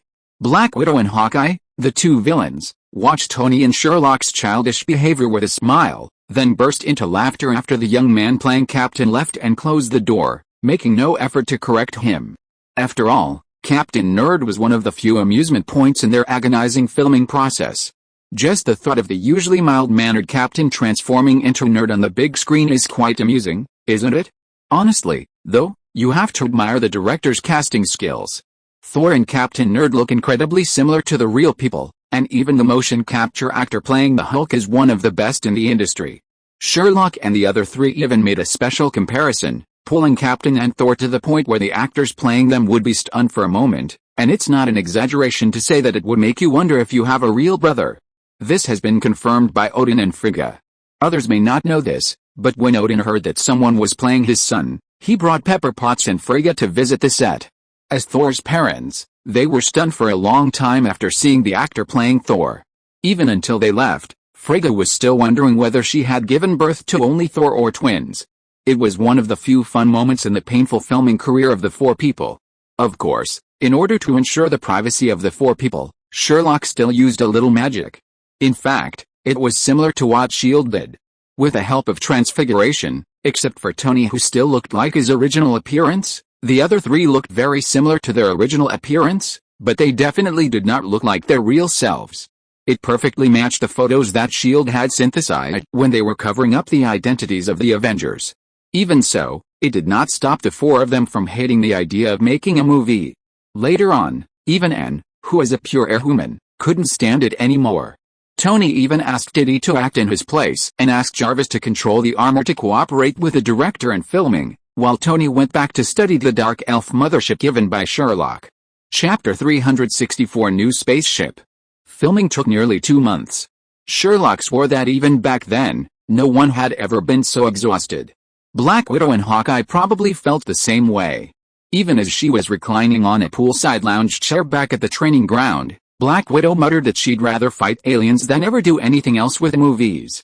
After all, since they weren't actors by profession, they were actually investors, so they didn't have to deal with the hassles of post-production promotion. Even so, the film caused a stir in the entertainment industry, with countless entertainment companies accusing Stark's Marvel Entertainment of being unethical. However, the public was enthusiastic, as the combination of real actors and authentic props was enough to captivate everyone. Tony's suit, in particular, was truly stunning when it transformed. Sherlock's magic was also incredibly effective, with significant savings on special effects. These savings alone should have been enough to net Marvel Entertainment a significant profit. After all, magic has always been a money spinner. Hadn't the budget-burning Ancient One, before Sherlock's time travel, ultimately perished due to the sheer cost of special effects? Even the later Doctor Strange films saw reduction in filming frequency. After all, magic, if solely reliant on special effects, is an absolute drain on money. Back at the training grounds, the others no longer cared about future box office results, especially Sherlock. Since returning, Sherlock hadn't considered the glamour of the red carpet. God knows how grueling acting can be for someone, and Sherlock didn't want to go through it again. Back home, all he could think about was his luxurious bath. After a full fortnight of living like a pig, waking up to eat, eating, sleeping, waking up to take a bath, and then eating again, Sherlock finally felt the psychological scars from filming slowly healing. For the first time in 2 weeks, Sherlock stepped out of his room and stretched out in the bright morning sun.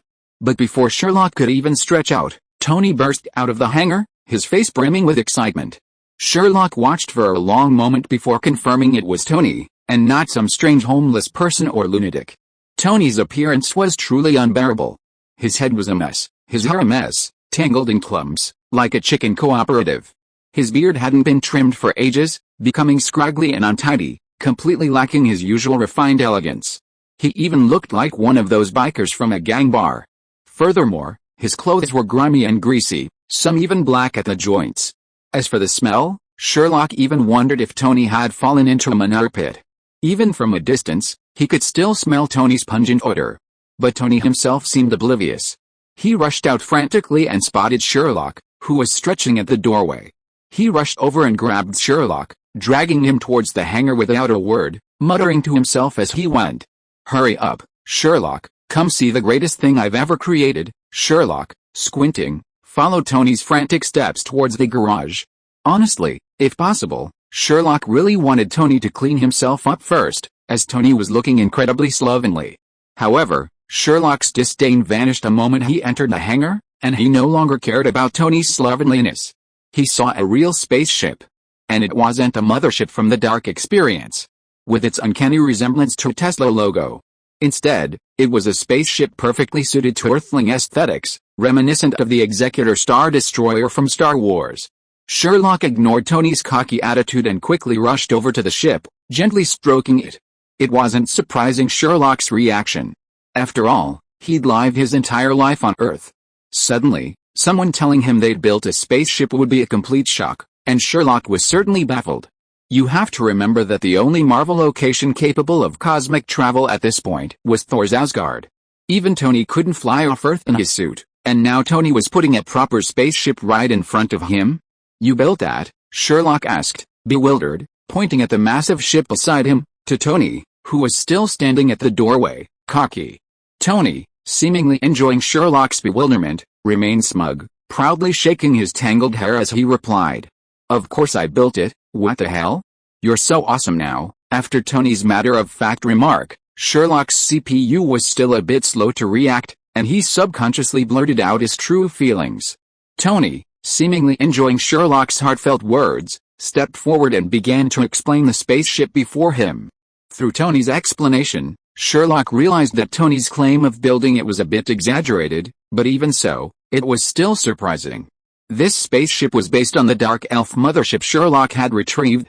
Honestly, Tony wasn't fond of the Dark Elf's twisted aesthetic, so his first order of business after receiving the mothership was to dismantle it. With the help of the steel construction team, Tony dismantled almost the entire mothership into its components, meticulously examining the function of each part, especially those that were still intact. Then, based on the uses and principles of these parts, he tried to build them himself. If he couldn't make them, he would find a way to use parts from the mothership instead. The final product was this arrow-shaped spaceship that looked somewhat similar to the Executor Star Destroyer from Star Wars. Of course, since this was Tony's first time building a spaceship, he still had some experience shortcomings, most notably the weapon system. For such a large ship, the weapons were still those of Earth artillery. Even the main gun was just an enlarged laser cannon. In other words, although this thing had the appearance of a Star Destroyer, it was actually just a civilian version of a spaceship, with no self-defense capabilities at all. But even so, Tony could be proud. After all, no one else on Earth could build a spaceship. If you're listening to this novel on a channel other than Fanfic World, it means they downloaded and uploaded it without effort. We cordially invite you to visit our channel, Mundo Fanfic Novelis. There you'll find the original version of this story and you can explore many other novels of various genres. We're waiting for you to immerse yourself in a world of incredible novels. Chapter 365 Pre-Flight Preparations. Tony took Sherlock through a thorough tour of humanity's first independently owned spacecraft, and it was truly astonishing. Sherlock didn't understand a single word of the technical jargon surrounding spacecraft construction, but he understood the interior facilities. Tony had also been incredibly thoughtful, considering the ship's vast space. It was practically like a small home, with every imaginable detail considered. Sherlock roughly estimated that with sufficient energy, food, and water, the ship could sustain 2 people for at least 6 months. In other words, as long as it wasn't an ultra-long-range voyage, this ship was perfectly capable of exploring the universe. After all, it was built by a Dark Elf mothership. And the Dark Elves were a truly substantial, if not insignificant, cosmic civilization. When Sherlock followed Tony to the cockpit, he was incredibly excited by the sci-fi feel of the cabin, especially the captain's chair in the center. Sherlock even felt it glow with a dazzling light. It reminded him of the command rooms in those Metro cartoons he'd watched as a child, a dream come true. Standing inside, Sherlock gazed out at the hangar and the radiant captain's chair. A bold idea began to sprout like a bean sprout within him. He turned and glanced at Tony, who, like Sherlock, immediately understood what was going on. He, too, was incredibly excited and gave Sherlock a look of affirmation. The signal was confirmed, and with a single glance, the two quickly reached an agreement. Sherlock packed up and drove to stock up on essentials like food and water, while Tony cleaned himself up. When they returned to the control room, it would be time for humanity's first spaceship to launch. Having reached an agreement, Sherlock didn't hesitate. He turned and trotted off in his Raptor 6x6, heading straight for the supermarket. After emptying the shelves of 3 large supermarkets of food, beverages, and some toiletries, Sherlock returned to the ship's command center, carrying a small suitcase filled with the same items as Newt's. After handing the suitcase to a suit controlled by Jarvis, Sherlock turned to look at Tony. Tony was now dressed neatly, back to his usual Iron Man look from TV. His mustache was meticulously detailed, and even his hair was so neatly groomed that it looked like it had been licked by a dog, perfectly sleek and polished. Most strikingly, he was wearing a captain's uniform, even holding a wide-brimmed hat, sitting in the captain's chair like an emperor, receiving the homage of his subjects. Below Tony, the Iron Man bustled about. Sherlock took a quick glance and realized Tony had practically moved his entire steel construction crew onto the spaceship. Sherlock was speechless. While donning a uniform and looking neat and tidy could be considered a formality, calling in an Iron Man specifically to take your picture was a bit much. Sherlock unceremoniously cast a shocking curse on Tony. The effect of this spell was essentially the same as a punch, with a force depending on the magic power used, hence its nickname, the Old Punch Curse. Tony, finally snapping out of his conceit, excitedly approached Sherlock upon his return, accusing the war man behind him of taking the photo. "This is yours, a specially designed suit for space travel. It allows for short bursts of space travel and is completely protected against cosmic rays. It even has electromagnets in its feet that allow it to attach to the hull of a spacecraft. Of course, it still has the basic functionality of a steel suit, but the protection is slightly less. Honestly, the suit Tony had developed to function as a spacesuit actually looked quite handsome. With white as the primary color, accented by black and gold, it had a sci-fi feel. If it had been given to Sherlock in a different way, he would have absolutely loved it. But the thought of it just acting as a camera for Tony made Sherlock feel a pang of discomfort. Besides the vacuum of space, the most dangerous thing in the universe was all sorts of radiation. For the sake of his life, Sherlock, no matter how much he tried to tone it down, could only accept the suit with a pinched nod. "What about yours?" Sherlock swore he'd just been polite, with no other thoughts in mind. But the moment Tony's response came out, Sherlock had a bad feeling. "Oh, I'll just put on anything. Don't worry about me." As Tony finished speaking, a suit with the same color scheme as Sherlock's outer spacesuit, but a whole lot bigger, walked into the ship's command room from the back and stood behind Tony. Even Sherlock knew it was the suit Tony had prepared for himself. "Wow," Sherlock exclaimed. For a moment, Sherlock really wanted to call the police. Sherlock, may not be human, but you, Tony, are a real dog. How dare you call this a casual thing? Let's not even talk about the armor that's almost twice as thick as Sherlock's suit, nor the weapon systems that rival those of war machines. Let's just say your suit has a bit too many reactors." Sherlock took a closer look. Wow, there was a small micro-reactor between the two movable joints, and a vertical arc reactor on the chest, which meant there were at least 2 reactors in the chest. The most outrageous thing was the back. Wasn't it a bit excessive to have 4 reactors on that small backpack-like object? Looking at the armor next to him, which only had a single reactor on the chest, Sherlock really wanted to give Tony a few more punches. It's no exaggeration to say that Sherlock even suspected that even without this spaceship, the Pro Max version of the space armor next to Tony could complete an entire space voyage. Chapter 366 Pioneer, Break Out of the Earth. Despite his complaints, Sherlock thankfully hadn't considered swapping places with Tony. After all, Sherlock's attack method was still swinging a small wooden stick, so agility was Sherlock's primary concern. Having no intention of irritating Tony, Sherlock rolled his eyes at him and found a random seat, buckled his seatbelt, and waited quietly for Tony to launch the ship. Seeing Sherlock wasn't falling for it, Tony rolled his eyes in frustration and returned to his captain's seat to begin issuing commands. "Jarvis, prepare to launch the Vanguard." "Yes, sir." "Vanguard is initiating self-checks. Gravity support systems are normal, anti-gravity flotation systems are normal, life support systems are normal, power and control systems are normal, and attack and defense systems are normal. Vanguard is ready to launch. Countdown. 5, 4, 3, 2, Jarvis's mechanical voice echoed throughout the command room.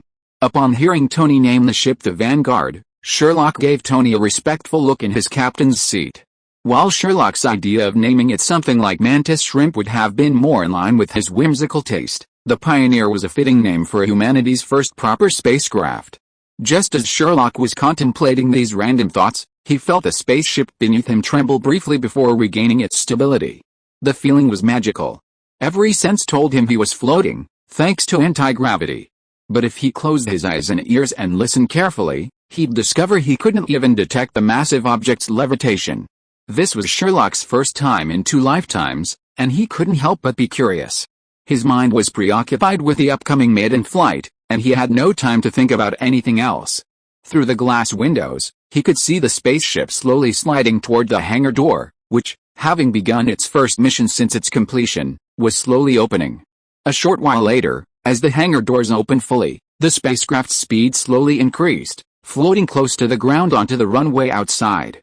Seeing they had reached the takeoff spot, Tony no longer hesitated, spewing technical terms one after another. Jarvis, worthy of being the closest thing to silicon-based life, perfectly executed every one of Tony's commands. Honestly, Sherlock had imagined many ways for spaceships to take off, some like an airplane, accelerating in mid-air to break free from the constraints of Earth's gravity, others like a rocket launch, where the entire craft would rise upright and, powered by immense thrust, hurtle directly out of the Earth. But the spaceship Tony had built truly surpassed Sherlock's expectations. After completing a series of checks, Tony finally gave the order for liftoff. Following Tony's command, Jarvis counted down, and the entire spaceship suddenly began to rise. That's right, it rose suddenly, like an onion being pulled out of dry land. Normally, a spacecraft shouldn't launch like this. There are so many factors to consider, including wind resistance and thrust-to-weight ratio. Yet, with the anti-gravity system's help, the spacecraft continued to rise in this absurd manner. To Sherlock, sitting in the cockpit, it felt less like a spaceship taking off than a high-speed elevator. Indeed, the entire launch was incredibly smooth, like one of those high-speed elevators in a skyscraper. You could feel the elevator ascending, but without the slightest discomfort. In a matter of moments, the view outside the cockpit changed from a boundless blue sky to the inky black of space. The once boundless, pale blue sky began to curve as it rose in altitude. By the time Sherlock realized what was happening, the spacecraft had already reached outer space, entering geostationary orbit. While Sherlock had technically traveled to Asgard twice before, this was the first time in his 2 lifetimes that he had truly set foot outside Earth. Unbuckled impatiently, Sherlock quickly made his way to the control room window, gazing at the azure planet below. A wave of emotion washed over him. They say the higher the altitude, the better the view. Seeing with his own eyes a view only astronauts could witness, Sherlock couldn't think of anything other than awe. It was hard to imagine himself wreaking havoc on this tiny sphere beneath his feet, while beyond it lay the boundless universe. Sherlock felt a sense of insignificance. It was a strange feeling, a mixture of awe at the vastness of the world we inhabit and a shrug at the smallness of our physical space. All these conflicting emotions coalesced into a single, heartfelt exclamation. "It's so beautiful." As if anticipating Sherlock's reaction, Tony calmly approached, his face smirking as he mercilessly teased Sherlock. "What? You've been to outer space, and you're still not impressed by the scenery of low Earth orbit?" After hearing Tony's rant, Sherlock rolled his eyes and retorted without a trace of politeness. "If you have nothing else to do, go back and check your spaceship to see if there's anything strange. Don't stand next to me and disturb me." "Wait? Stand? What the hell? Where's the weightlessness?" Sherlock realized something was amiss mid-rant. They were clearly in space, so they should have been weightless by now, but they were still standing on the ground, as if they hadn't left Earth at all. Tony rolled his eyes at Sherlock's fuss and complained to him with a hint of disgust. "Didn't you hear Jarvis doing the self-check just now? There's a gravity maintenance system here that guarantees the same gravity as on Earth." Sherlock interrupted Tony before he could finish his sentence, his eyes fixed on him with immense anticipation, his entire body surging with excitement. Quick, turn off that gravity maintenance system so I can try it out. I've never experienced zero gravity."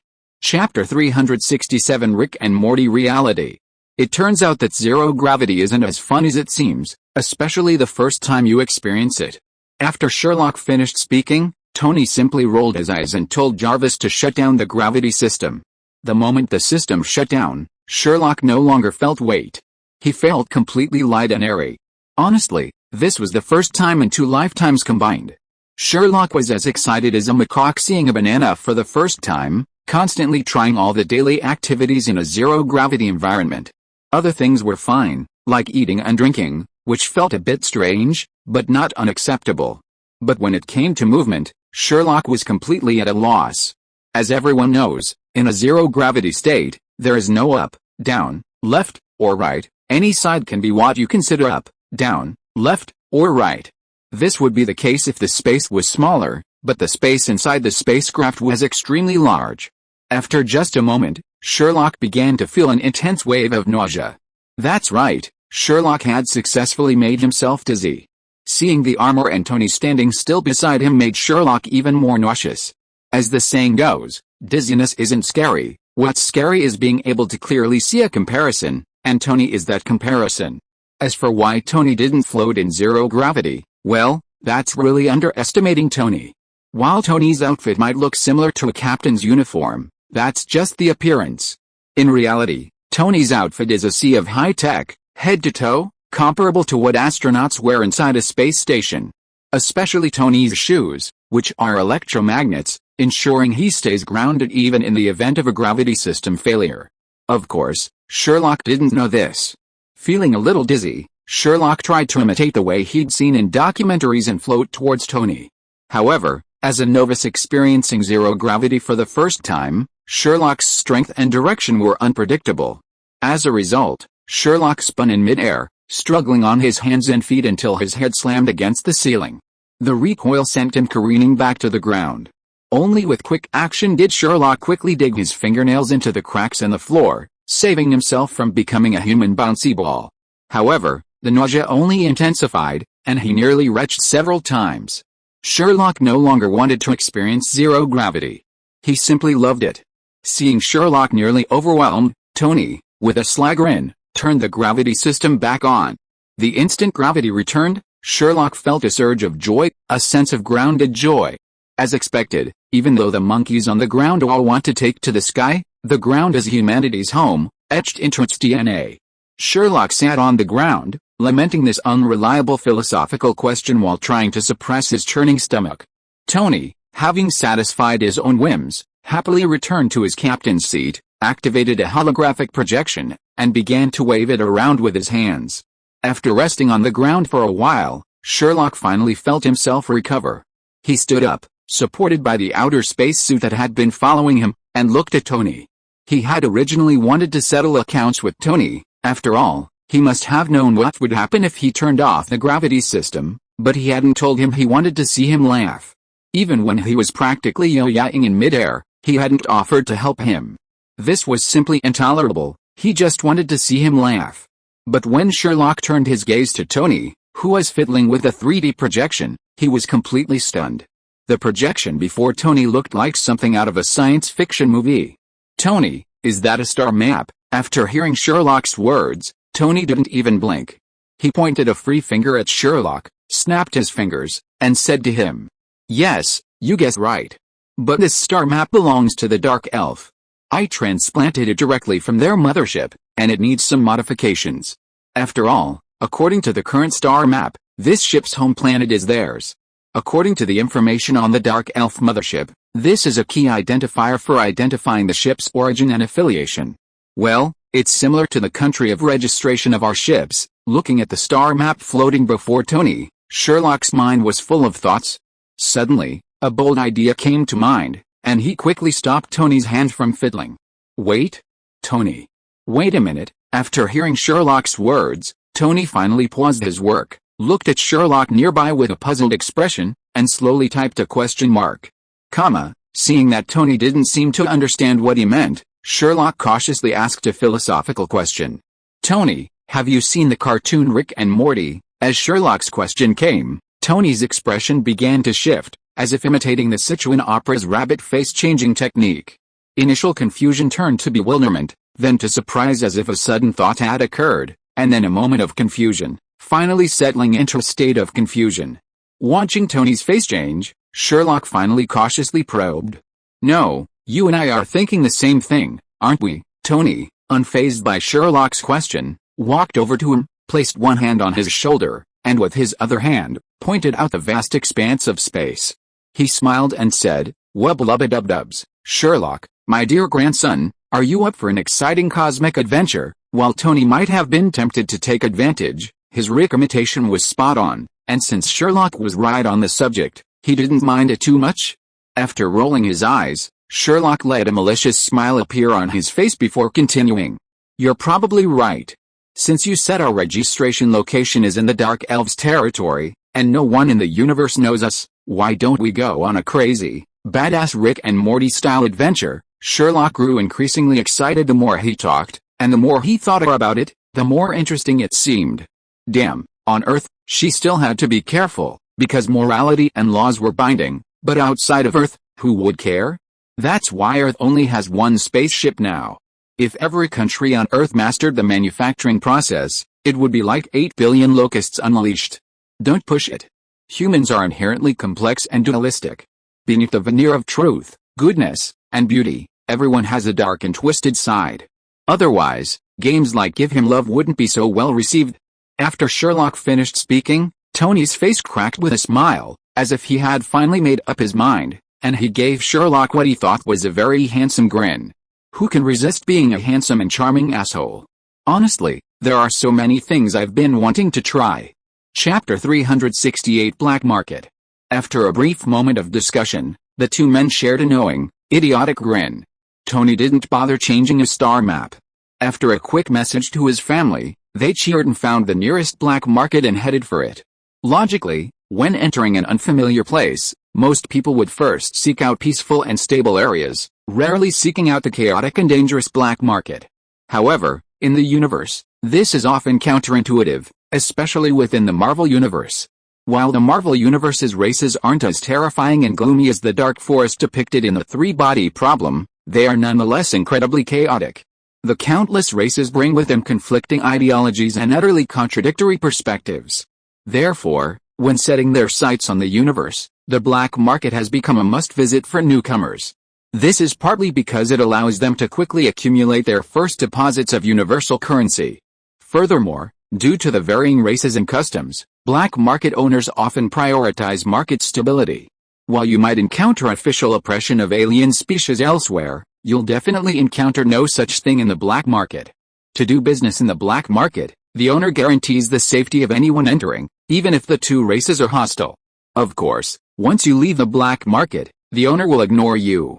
Even if you're beaten to pulp, as long as it doesn't affect the black market, the owner will stand aside, open a bottle of fine wine, and watch the fight unfold. Given this rule, as a guarantee of your safety, the black market owner naturally takes a hefty commission, whether you're trading or posting quests. These high commissions make the black market owners incredibly wealthy. Over time, some black market owners' forces are practically comparable to those of the weaker officials in the universe. Consequently, the authorities turn a blind eye to the existence of the black market. In the black market, you can buy anything you want at the fairest prices, assuming you have the money. Naturally, the black market also became a prime training ground for newcomers to the universe. Compared to those setting foot in space for the first time, Sherlock and Tony were relatively fortunate. With a dark elf mothership in hand, they were able to avoid many common pitfalls for newbies by relying on fragments of internal information. Of course, since their star maps were provided by the dark elf mothership, even if someone actually came aboard to inspect them, they couldn't fake it. This was Sherlock and Tony's fundamental reason for wanting to emulate the idiotic grandparents of Rick and Morty.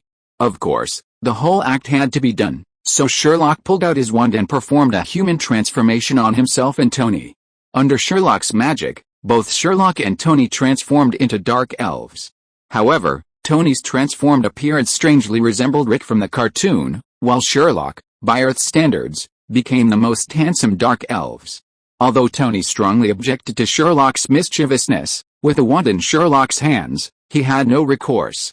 But let's be honest, Rick was also a legitimate genius, even more so than Tony, so Tony wasn't too resistant to Rick's image.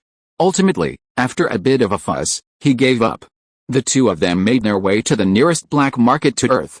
While it was the closest, without a jump drive, it would be impossible for him to reach it even with Earth's rockets. After parking the spaceship as instructed, the two emerged, donning Sherlock's modified armor. Well, it was a modification, but it was essentially just a small space behind the head, cast by a traceless expansion spell, to store the helmet. Once they disembarked, they were truly amazed. Not only were there a variety of spaceships, but the sheer variety of races at the airport was enough to amaze them. Sherlock and Tony even spotted an unknown race with a chin that moved like a ball, which was quite intriguing. Of course, they were newbies, so they still had to be mindful of their influence. However, they were once again grateful for the technological assistance provided by their dark elf. Sherlock and Tony's armor had built-in translators, allowing them to understand the languages of unknown races. They stopped and walked along the way, discussing quietly, before finally arriving at the heart of the black market, a vast shantytown. Yes, you heard correctly, a vast expanse of shantytown, but the tallest building was only 2 stories high. The tattered iron sheets and tattered awnings, whose fabric was indistinguishable, marked the heart of the black market, its so-called market. Filled with curiosity, the two entered this vast shantytown. Surprisingly, there was literally everything for sale there. You could imagine anything. From slave weapons to supplies, everything was available. Even cosmic contraband, banned in many other regions, was openly displayed on the stalls, waiting for the taking. Of course, as is always the case with a black market, weapons are always a key attraction. From pistols resembling Star-Lords from Guardians of the Galaxy to spaceship main guns, there's practically everything. Tony and Sherlock were completely captivated. Tony was mesmerized by the technologically advanced parts and weapons, while Sherlock's focus was rather odd. Sherlock was even more captivated by the weapons. As for Sherlock's obsession with weapons, the reason was simple. Sherlock had stumbled upon a store full of interesting finds. There were stormtrooper helmets, Darth Vader helmets, and even a Mandalorian helmet. While they all looked identical, Sherlock had no idea if they were real or fake. After all, the black market only guarantees fair prices for everything, not authenticity. For a collector like Sherlock, whether real or fake, all 3 helmets were a real deal. That price, well, for Sherlock, who was currently broke, it was an astronomical figure. Of course, the 3 helmets Sherlock had been so eager for were thrown out of his mind after only 2 steps. The reason was simple. Sherlock saw something he wanted even more. Lightsabers. An entire fucking wall of lightsabers. Chapter 369, set a small goal first. Looking at the entire wall of lightsabers of all shapes and colors, Sherlock felt his mouth water. And it wasn't just your average Star Wars lightsabers. The sharp-eyed Sherlock even spotted 2 lightsabers with blades similar to the Meowdeo on the counter. God knows how desperately Sherlock wanted those lightsabers, even imagining him fighting alongside them. In the final battle of Avengers 4, Sherlock stood on a scorched battlefield, a lightsaber in each hand, clad in tattered armor, staring across at Thanos, wielding his signature weapon. A gentle breeze blew across the battlefield, stirring up wisps of dust. Just as Sherlock was about to raise his sword to fight Thanos once again, a series of golden portals flashed behind him. A large number of rebels, led by the Avengers, emerged from the golden portals and stood behind Sherlock. Looking at his comrades, a smile spread across Sherlock's face. He slowly raised an arm, pointed the blade directly at the purple potato fairy's heart, and softly spoke. "Avengers, attack!" As Sherlock finished his words, the warriors behind him roared, weapons raised, and charged at Thanos. Just thinking about that scene made Sherlock's mouth swell harder than AK's, let alone what would happen if it actually happened. Sherlock felt that if such a thing were to happen, he would probably cry out, "If heaven hadn't given me Sherlock, the world would be dark forever." He completely forgot that he was essentially just a turret mage, incredibly fragile in melee combat. But as the saying goes, that melee fragility is my fault, not those 2 impressive blades. As a mage, is it wrong to dream of melee combat? Did the Navina Bloodmaster decapitate a snake in HP? Besides, look at the mages on Earth, everyone in Kamartaj is a melee mage. Is there anything wrong with wanting to fight in melee? Absolutely. The famous wizard Gandalf once taught all mages this lesson: allocate half your skill points to stamina, half to strength, and save 1 point for intelligence. Block, critical hit, charge, whirlwind dance, decapitation, armor break, and both one-handed and two-handed swords are essential. For magic skills, simply focus on holy light. Having successfully brainwashed himself, Sherlock happily gave himself a thumbs up. Resolutely determined to follow the wise teachings of the great white wizard Gandalf, he turned his gaze to the price tag. Seeing the string of zeros after the number, generated by a language translator, Sherlock felt a real crack in his dream of becoming a king of stunts. But as the saying goes, isn't life all about showing off? If you can't show off, what's the point of living? Seeing that string of zeros, Sherlock became even more determined to purchase these 2 special lightsabers. As the famous life coach X Gianlin once said, young people shouldn't set their goals too high, set smaller ones first. Indeed, Sherlock had set a small goal for himself, to purchase the 2 special lightsabers, then add 2 regular lightsabers to his collection, and finally, the 3 helmets. With his goal in mind, Sherlock emanated an intimidating aura, a strangely strange mix of passion, resentment, exhaustion, and even a tinge of anger towards money. The strolling crowd, sensing Sherlock's aura of the rage of a working man, quickly distanced themselves from him. After all, there were plenty of psychopaths in the universe, and who knew what this guy might throw at him next? Perhaps it was because Sherlock, a worker in a previous life, had been so overwhelmed by his inner struggles that he hadn't even finished his boss's generous offer after traveling through time, that Sherlock's aura was clearly filled with a stronger sense of resentment. Of course, Sherlock himself was oblivious to the abnormality, silently pacing himself. Isn't it just inner struggle? Isn't it just working? In my past life, I was a true king of the lottery. The high price isn't about the money, it's about me. Sooner or later, I'll fulfill my wish. After a frantic self-praise, Sherlock successfully brainwashed himself. With a surge of energy, he turned and left, grabbing Tony, who was still examining the unfamiliar parts at the stalls, and headed deeper into the black market. Their primary goal now was to make money. To make money, they needed intelligence, and where to get it was paramount. In a new place, there are only 2 or 3 places with the most intelligence. In China, those are bathhouses, nightclubs, and restaurants, while abroad, there are bars, nightclubs, and EFs. This pattern is an ironclad principle throughout the universe, so Sherlock's target was clear, the bar.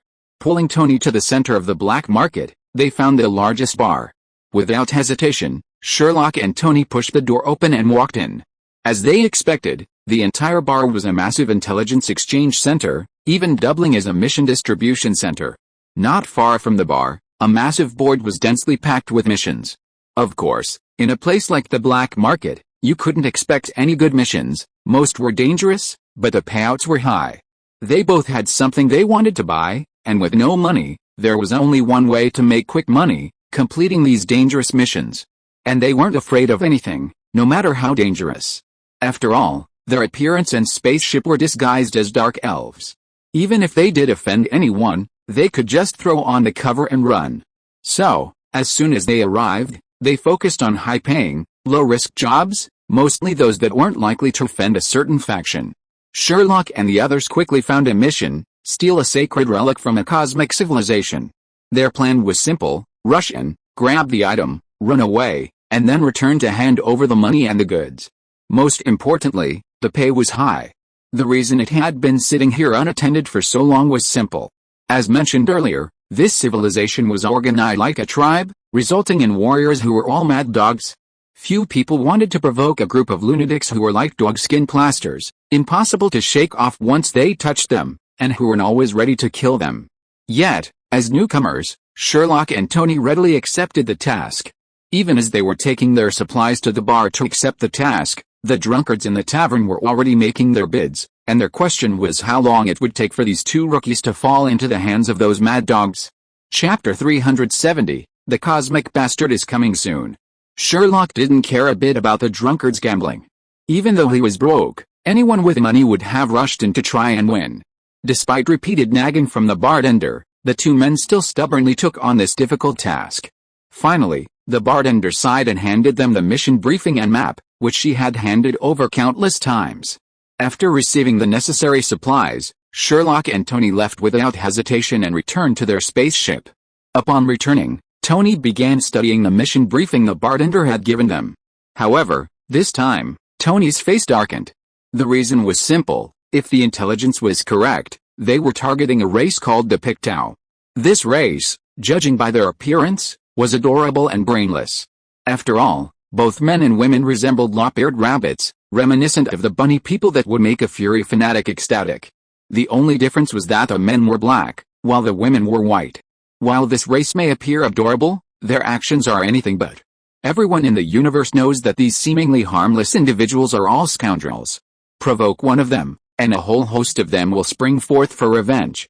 Furthermore, this race possesses a stoic disposition, prone to engaging in ruthless behavior in battle, and will never engage in head-on combat if they can afford to be a thug.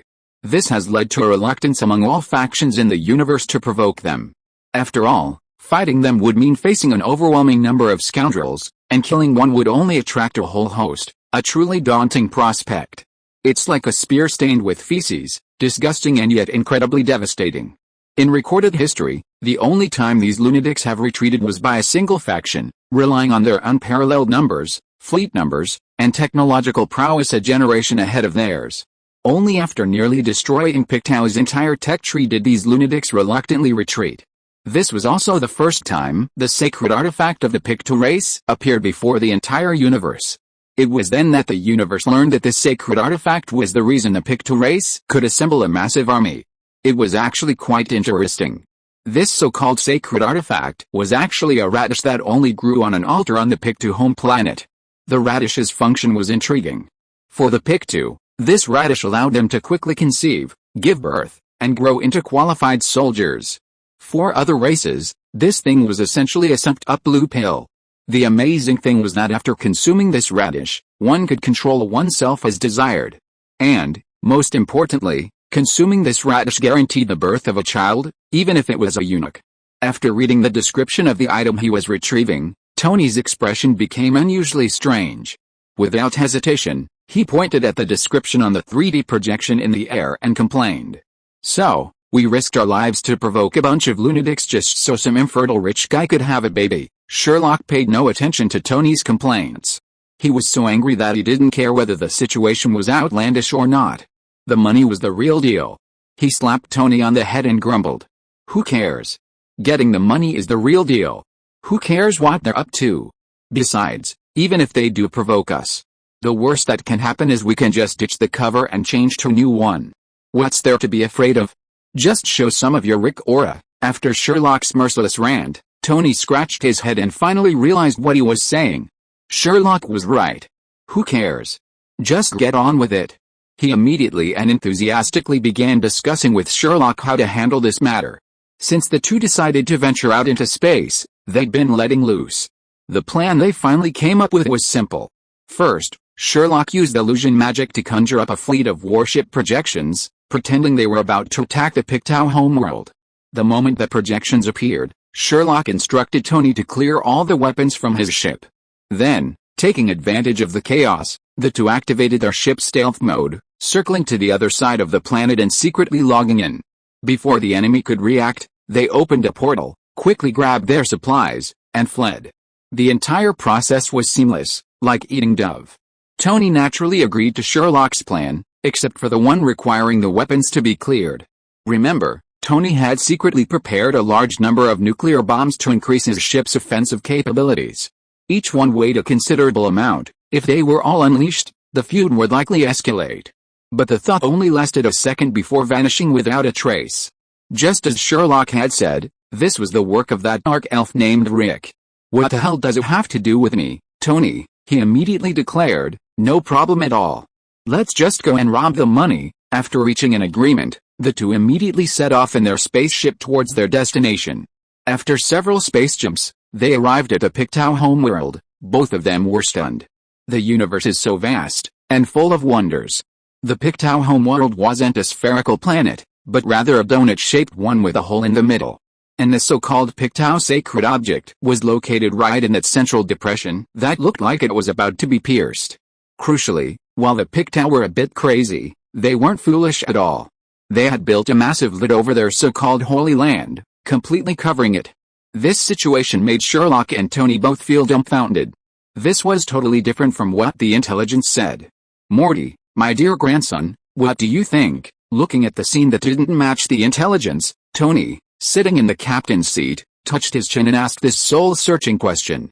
Sherlock rolled his eyes in annoyance at Tony's question and complained directly to Tony.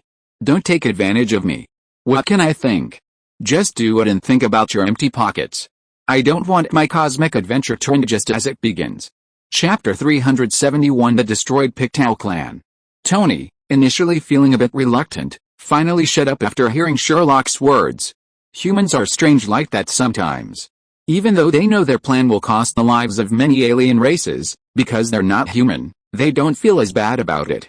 Before Earth, this situation was just a matter of rivalry and discrimination between nations. But in space, humanity became a unified whole, and the targets of rivalry and discrimination became aliens. Furthermore, the Pictou race was so similar to rabbits that Tony subconsciously equated them with rabbits. Unaware of Tony's shifting state of mind, Sherlock began to cast illusion magic as planned. With a reality stone's blessing, Sherlock effortlessly conjured 3 motherships. Any other cosmic power present would have noticed that the appearance of Sherlock's conjured ships was eerily familiar, resembling those of the feared purple potato spirit. But a closer look revealed a subtle difference. Yes, Sherlock had indeed fabricated a projection based on the appearance of Thanos's ship, but you couldn't expect Sherlock to perfectly recreate Thanos's ship based on just a few scenes from the movie, right? Then again, after all this time, the fact that Sherlock could still roughly remember the general appearance of Thanos's mothership was already a pretty good memory. So, don't dwell on it too much. If you can shift the blame, that's best. If not, just confuse the enemy. Tony, having come to his senses, the moment Sherlock's projection fully appeared, ordered Jarvis to fire a volley of weapons from the ship, rather than simply emptying the stockpile as Sherlock had suggested. After all, who knew what would happen next? If they really ran out of ammunition, then there would be no resistance, which would be a real mess. Moments after Tony's ammunition was fired, he attempted to flee the area in his ship. After all, it was his first time doing such a dastardly thing, and he was still a little nervous. But just as Tony was about to turn around, Sherlock suddenly stopped him. The reason for his call was simple: something seemed amiss. Logically, the weapons Tony launched weren't energy weapons, most were missiles. Even the Pictou clan, a cosmic civilization after all, couldn't be defenseless against these newly arrived creations. But reality was often full of drama. Tony's missiles seemed to attract no attention. Like Master Ma's ghost blade, they pierced the atmosphere of the Pictou clan's homeworld unimpeded. Sherlock and Tony watched in dismay as the missiles sowed mushroom clouds over the Pictou clan's homeworld. Logically, according to intelligence reports, the moment the mushroom clouds rose, a group of Pictou clan members should have rushed towards Sherlock's phantom like mad dogs. But miraculously, the Pictou clan seemed to ignore the mushroom clouds. Forget about the mad dogs, they didn't even react at all. Something was wrong, something was utterly wrong. Sherlock and Tony exchanged a glance, and Tony immediately ordered Jarvis to activate the ship's cloaking capabilities. Slowly, following Sherlock's projection, they began to approach the Pictou homeworld. As they slowly entered Pictou's atmosphere, they finally spotted what was wrong. The buildings on Pictou's homeworld were shattered, as if they had been through a war. Aside from vegetation, there was no living thing in the shattered city. This isn't right, Sherlock. According to the intelligence we gathered when we accepted the mission, no race would want to provoke these so-called mad dogs of the Pictou clan. But now it's clear that this place has been ravaged by war, Tony said solemnly to Sherlock, gazing at the devastated planet beneath his feet. Sherlock's face was filled with solemnity. Looking across the entire universe, the only people capable of accomplishing this quietly, besides the Celestials, were the purple potato spirit. Sherlock hadn't expected to witness the devastating aftermath of this universe's family planning office on his first trip outside Earth. Shaking his head, Sherlock finally focused on his mission. To Sherlock, this was just an alien race with no connection to him, and he didn't even know the people within. To expect Sherlock to empathize was a bit much. Not only Sherlock, but even Tony felt the same way. However, Tony undoubtedly had more on his mind than Sherlock.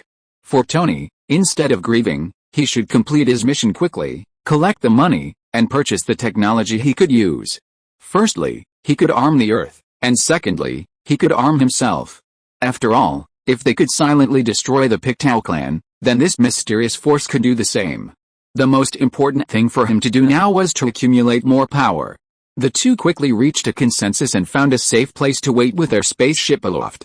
Sherlock and Tony donned their armor and flew towards the Pictou clan's so-called sacred site. As they approached the supposed sacred site, the bodies of the Pictou clan began to gradually appear, and the closer they got, the more bodies there were. By the time they reached a large iron cover, Sherlock and Tony nearly vomited as they saw a mountain of corpses. Furthermore, the entrance that should have been on the cover had vanished without a trace, leaving only the faint trace of a gate, as if it had been welded shut. Sherlock couldn't bear to watch such a disgusting and cruel scene. With a flick of his wand, blue and red flames instantly erupted from his wand, transforming into a giant python that began to devour the mountain of corpses beneath their feet. After the two waited for a long time, the pile of corpses under their feet were finally burned to ashes by the flames, and the door that was welded shut by someone finally revealed its original appearance. If you're listening to this novel on a channel other than Fanfic World, it means they downloaded and uploaded it without effort. We cordially invite you to visit our channel, Mundo Fanfic Novelis. There you'll find the original version of this story, and you can explore many other novels of various genres. We're waiting for you to immerse yourself in a world of incredible novels. Chapter 372, Tony is frightened. Seeing the massive metal gate, massive enough to fit in and out of a mothership, welded shut, even Tony knew something was amiss. The two exchanged glances, Tony activating all of Warframe's weapons and aiming them at the gate, while Sherlock wielded his wand, casting a spell that opened a man-sized hole in the welded gate. The hole was pitch black, like a yawning abyss, ready to devour anyone, reminiscent of the entrances to haunted places in horror movies. Both Sherlock and Tony swallowed hard at the sight. Though both were nominally fearless, their calves still cramped at the sight. Sherlock, you're awesome, go first, get lost. I'm a squishy guy, and you're a tank and you're asking me to go first without you stepping up. You're not squishy at all. With the armor I gave you, you're not squishy at all. I'll cover you from behind, bullshit. Tony, you're my uncle, you think you're Rick from Big Adventure, and if you don't leave, do you expect me, a Morty, to clear the way? Sherlock and Tony stood at the cave entrance, jostling for a while before finally playing rock paper scissors to decide who would go first. Unfortunately, Tony's luck wasn't as good as Sherlock's, so in the end, Tony went first. Taking a deep breath, Tony activated nearly every light he could, even his weapon at the ready. Then, with his arm raised, he cautiously stepped into the pitch-black cave entrance. The first few steps were fine, thanks to the light streaming in from the cave behind him. But by the fourth step, Tony's radiance was practically swallowed by the boundless darkness, leaving him with a feeling that even the strongest light couldn't reach very far. Humans are phototactic. No one enjoys pitch-black darkness, especially in an unknown environment. In ancient times, pitch-black unfamiliarity practically spelled death. This fear is ingrained into human DNA, so even Tony, despite his courage, felt a slight twitch in his calves. This fear intensified when he turned around and saw Sherlock hadn't caught up. Sherlock! Where are you? Tony finally couldn't help but shout. His shout echoed throughout the entire space, its hushed surroundings devoid of any sound except for the reverberating echoes. Fortunately, Sherlock was still reliable and answered Tony. Stop screaming. I'm looking for something. I'll be in right away. Tony breathed a sigh of relief after hearing Sherlock's voice. Just as he turned to continue exploring, a distorted and terrifying face appeared before him. What a terrifying face it was. The bunny face that should have been filled with ecstasy had now turned a crimson purple, its features twisted beyond recognition for some unknown reason, as if it were experiencing something agonizing. Its large, usually dull eyes were now a pale gray, but they couldn't hide the venomous resentment within them. To suddenly come face to face with such a thing was too much for even Tony, even with his heart. He let out a heart-wrenching scream, instinctively raising his arm to deliver a punch. Under the powerful force of the suit, the terrifying face before him was shattered into pieces like a watermelon. Hearing Tony's screams, Sherlock rushed in, wand raised. Upon entering, Sherlock saw Tony running towards him like a madman, his arms covered in red and white objects. Sherlock felt a sense of unease, and with a flick of his wand, he sent Tony floating into the air to calm down. He then cast a silence spell on Tony, stopping his demonic voice from piercing his ears. Once that was done, Sherlock carefully took out a flask-like object, carefully uncorked it, and poured a small amount of the liquid onto the ground. Then, without paying any attention to Tony floating in the air, he immediately retreated back out of the cave. Tony, who had been howling merrily in the air, suddenly found himself unable to howl again. Forced to calm down, Tony wondered what Sherlock was up to. The next moment, Sherlock poured something onto the ground and then, like a rat, scurried out of the hole again. The liquid Sherlock poured was also miraculous. As if possessed of some kind of thought, within 5 seconds of contact with the ground, it began to rapidly expand and emit a soft white light. The white light spread with incredible speed. In just a few breaths, the previously pitch-black space behind the welded door was illuminated in every detail. Tony also saw the object whose head he had just blown apart. It was a lifeless corpse, long dead. Judging by its position on the ground, it must have died from lack of oxygen. Not far from the corpse he had blown apart, there were many more. The closer to the door, the fewer bodies there were, as if they could no longer reach the gate. The once dark space, now illuminated, revealed its true nature. It was a rather sci-fi looking spaceship maintenance workshop, but there was no spacecraft parked in the vast space. Sherlock entered and removed the magic from Tony. The moment the magic was lifted, Tony immediately began to complain. "Sherlock, you're just trying to make fun of me, aren't you? You had something this good, and you let me in, only to scare me off before you pulled it out." Sherlock rolled his eyes helplessly at Tony's accusation. It took him a while to remember that he had a magical plant called luminescent moss that could handle the situation. But in HP, this moss was classified as a Class XXXX dangerous magical plant. It's no wonder Sherlock couldn't recall it right away. The reason it was classified as such was actually quite bizarre. It could only spread in a dark environment, parasitizing any surface it came into contact with. It couldn't be removed, and the only way to stop it was with another light source. Crucially, it was also highly corrosive. If it truly parasitized someone, the only outcome would be a slow, corroded wasteland. Of course, Sherlock wouldn't tell Tony about this, simply rolling his eyes helplessly before answering. "Don't mention it, I just remembered it. Go and complete the mission quickly. After you're done, come back and collect the reward." Chapter 373. Search carefully. Tony didn't pay much attention to Sherlock's words. After all, the two of them were like-minded and had almost gotten used to each other's tricks. If Sherlock ever became reliable, Tony would be uneasy. The two of them carefully groped their way inside. The deeper they went, the more corpses piled up, and each one bore the gruesome look of someone who had died from lack of oxygen. Just by looking at this hellish scene, Sherlock knew that this was definitely the work of that purple potato. He always liked to do things beyond human cognition. Look at what he did when he adopted Gamora. He gathered everyone, divided them into two groups, killed one group, and left the other group alive. He also adopted Gamora. Is this something a human could do? Sherlock even suspected that the main reason Thanos had wiped out the Pictou clan in this way was probably because they were so fertile.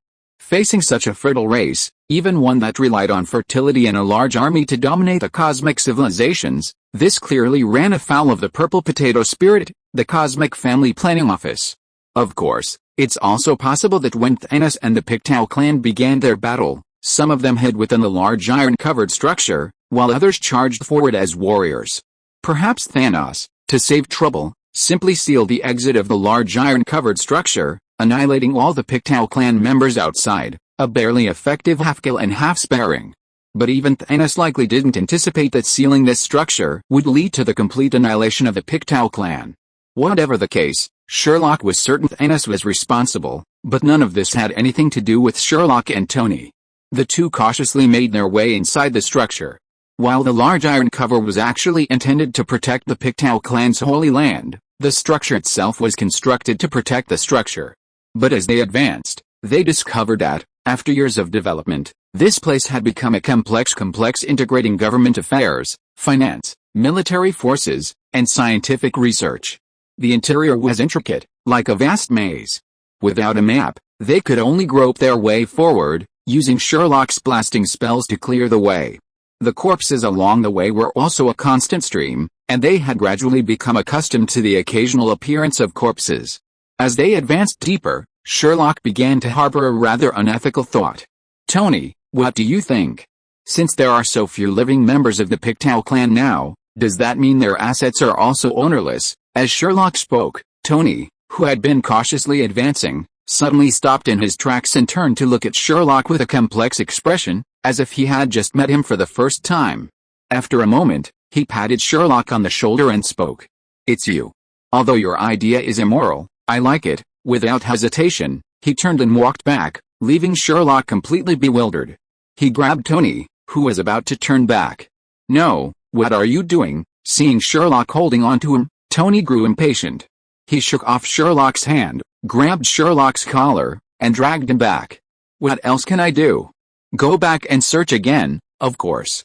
You naughty monkey, remember to search thoroughly for me." Tony even made a journey to the West reference, leaving Sherlock stunned for a moment before he finally understood what Tony had said.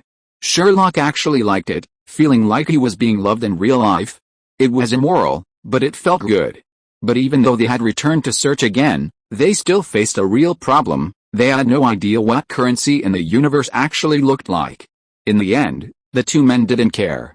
The guy took every penny he could think of, looting it like a dog. As they searched, they gradually discovered something unusual. The oxygen content was ridiculously high.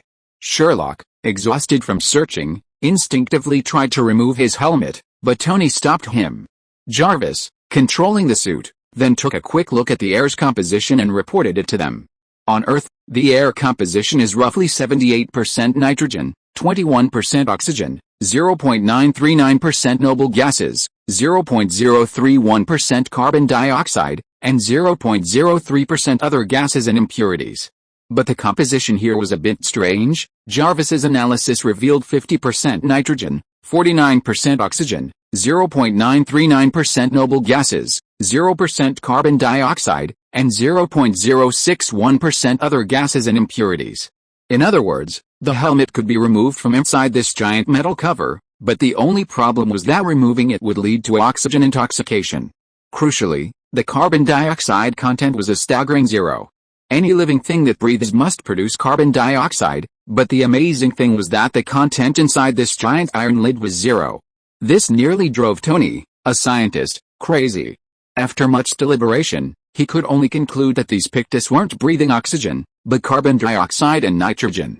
As soon as Tony articulated this theory, Jarvis, still inside the spacecraft, confirmed his theory. Atmospheric monitoring on the spacecraft confirmed that the basic composition was identical to Earth's atmosphere, with the only problem being that the carbon dioxide and oxygen levels were reversed. On Pictau's home planet, the oxygen content was only 0.031%, while the carbon dioxide content was a whopping 21%. Sherlock was completely stunned. What kind of environmentally friendly, pollution-free, carbon-neutral artifact was this? If this thing were on Earth, it would definitely be the favorite of those environmentalists. Crucially, according to Tony's deduction, these so-called Pictus are actually similar to plants on Earth, capable of generating energy by synthesizing oxygen from nitrogen and carbon dioxide. In other words, you can imagine them as living trees with the appearance of lop-eared rabbits.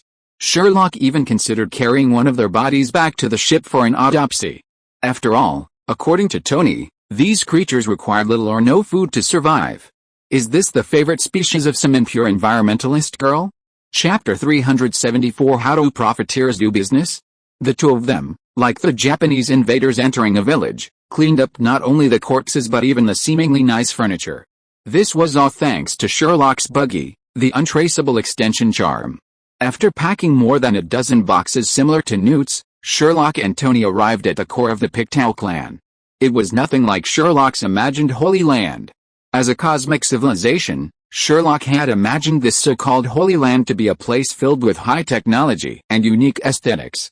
But in reality, the Pictou clan's core, the sacred area, looked like a primeval forest, with everything seemingly crafted from the most primitive tools. Especially the facility that looked like a council chamber or a courtroom. Sherlock imagined it to be solemn and majestic. Even if it couldn't match John Bull's House of Representatives, it would be like the 46th chamber in Death Note, filled with a solemnity. But in reality, Sherlock thought it was even full of childishness. God knows why these rabid lop-eared rabbit-like creatures would carve those towering trees into chairs, making them their central location. Sherlock couldn't understand why, if you loved nature so much, you'd even put a giant iron cover on them? Was it just to prevent anyone from stealing your universe's famous blue pills? Sherlock couldn't understand these aliens. Of course, the Pictou clan's so-called treasury, which they coveted so dearly, was a treasure they wouldn't miss. Well, the purple potato spirit wasn't exactly a fool. Aside from a few incomprehensible trinkets scattered across the ground, the entire treasury was practically empty. Continuing to avoid waste, they took every trinket they found, stuffing it all into Sherlock's small box. Even the chair-like chairs in the council chamber weren't spared, and Sherlock stuffed several into his box. Who knows if they were worth anything, but he'd just stuff them anyway. After the two had scraped nearly all the dirt off the ground, they headed towards the so-called Holy Land in the center. As mentioned earlier, this so-called Holy Land was actually a small forest. Years of frequent travel had eroded the steel-protected forest, leaving a path. Following the path, they quickly arrived at a small lake. In the middle of this lake lay the habitat of the carrots, the universe's most powerful infertility treatment. Strangely, without Sherlock's magical glowing plans, the area would have been pitch black. Even with Sherlock's glowing moss, the light should have remained subdued. Instead, for unknown reasons, a beam of light shone squarely on the small island in the center of the lake, making it look like the hidden location of a legendary artifact in a game. After a glance, the two men, without further hesitation, activated their suit's thrusters and flew towards the small island.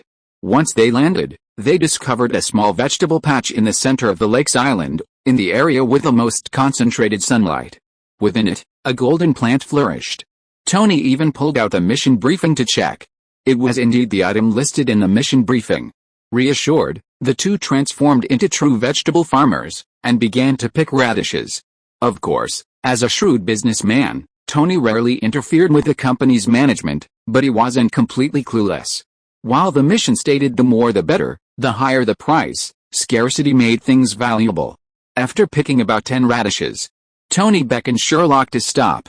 Without a second thought, he stuffed 8 radishes into Sherlock's hand, took 2 and placed them in his backpack, and then made a decision that stunned Sherlock. Indeed, after Tony flew Sherlock into the sky, he immediately activated his missiles, unleashing a volley of them, completely wiping out the small island in the middle of the lake. Seeing Sherlock's puzzled gaze, Tony finally smiled and said to Sherlock, "Come on, my dear nephew, Rick's first lesson for Morty. As a businessman, only by monopolizing, owning only one product, and keeping it in very limited supply can you quickly accumulate wealth." Tony's words caught Sherlock's attention, silently applauding Tony's charade. "It seems you've mastered the art of being a universe's version of the protagonist who loves him." Though the words sounded strange, Tony took them as a compliment, rolled his eyes at Sherlock, and told him to return. Tony's point was simple: only unique and rare items were valuable. His approach was equally simple: he kept 8 carrots for a rainy day. Of the remaining 2, he would use one for a mission to build his reputation and put the other up for auction on the black market. You have to know that this is the Pictou clan's only remaining sacred relic. As soon as its reputation gets out, even collectors who originally had no interest in it will flock to it. Tony is truly a profiteer. This move has earned him both face and substance. Of course, Sherlock is no fool. When the two reached the exit, Sherlock didn't hesitate. He stopped Tony as he was about to leave, pulled out his wand, and directed fiend fire at the cave entrance for a full half-hour. Finally, Sherlock even used transfiguration to seal the entire entrance. Fiend fire isn't just any flame. It doesn't require the 3 essential elements of combustion to burn. As long as there's combustible material, it'll burn regardless of oxygen. And judging by Sherlock's complete indifference for over half an hour, one thing is certain: there are no survivors, let alone anything, beneath that massive iron lid. After finishing all this, Sherlock turned to look at the stunned Tony, patted the suitcase in his hand, and said to Tony with a smile, "Well, now we have all the unique things of the Pictou family. I think these things are enough for us to sell for a good price." Tony was stunned by Sherlock's honest smile and gave Sherlock a thumbs up with one hand. 6. Chapter 375, Follow-up. Andromeda, Galaxy B164, LSD Black Market. The once quiet black market has recently begun to buzz with activity. It all started when 2 rookies took on a long-standing, difficult mission that had been on the bounty list. Initially, no one paid much attention. After all, reckless newbies often choose these risky missions, attracted by the high bounty, but never return. But this time, it was different. The 2 newbies actually returned with the necessary items, stirring up a frenzy and sending the entire black market into a frenzy. Of course, this was just the beginning. What really set the black market ablaze was what happened next. After all, the essence of civilization is a dislike of listening to the advice of elders and a constant curiosity. This curiosity, in particular, is essential for any civilization's advancement. And each of these races that has reached the cosmic level is a highly curious player, often described as someone who loves to watch the action unfold. The fact that a mission that should have been high on the wanted list was accomplished by 2 rookies intrigued many. Curious individuals, unable to contain their curiosity, secretly journeyed to the Pictou clan's homeworld to see how they had accomplished a task. Was the Pictou clan's firepower no longer as formidable as it once was? Or did these rookies possess some hidden prowess? However, to their surprise, upon reaching the Pictou clan's homeworld, they encountered not the beautiful, discus-shaped planet with a dent in the center they had imagined, but a desolate, dead planet.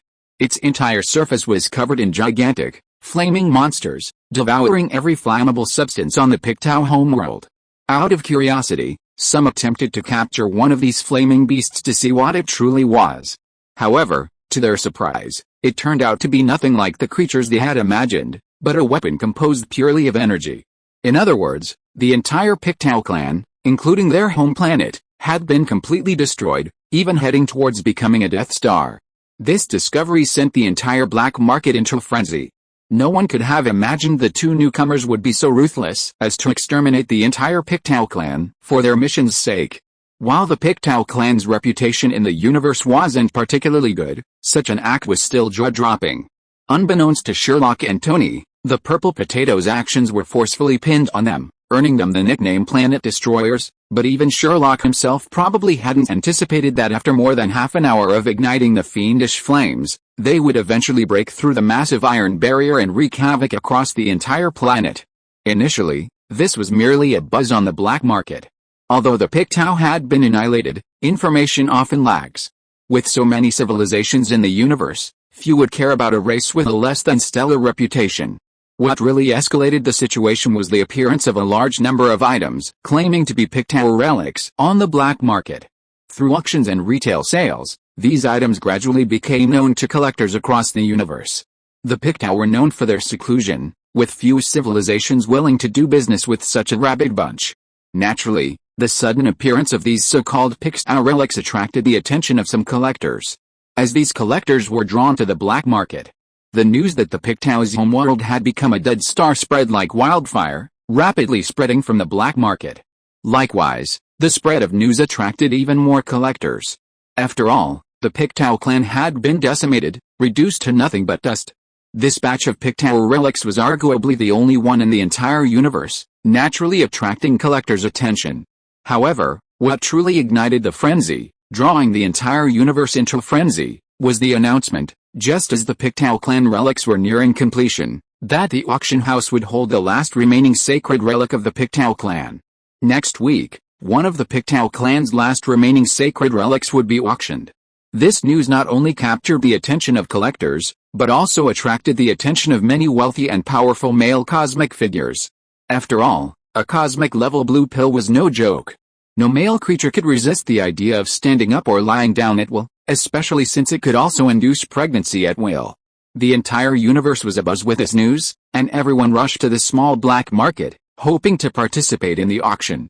Of course, the mastermind behind the black market, Bricken Espinosa, had been so excited about this news that he'd been up all night for several nights. After all, it was all about money.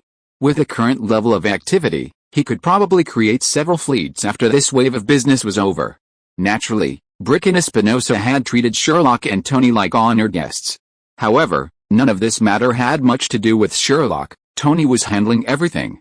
After all, he was a serious businessman, so it wasn't wrong to leave it to him.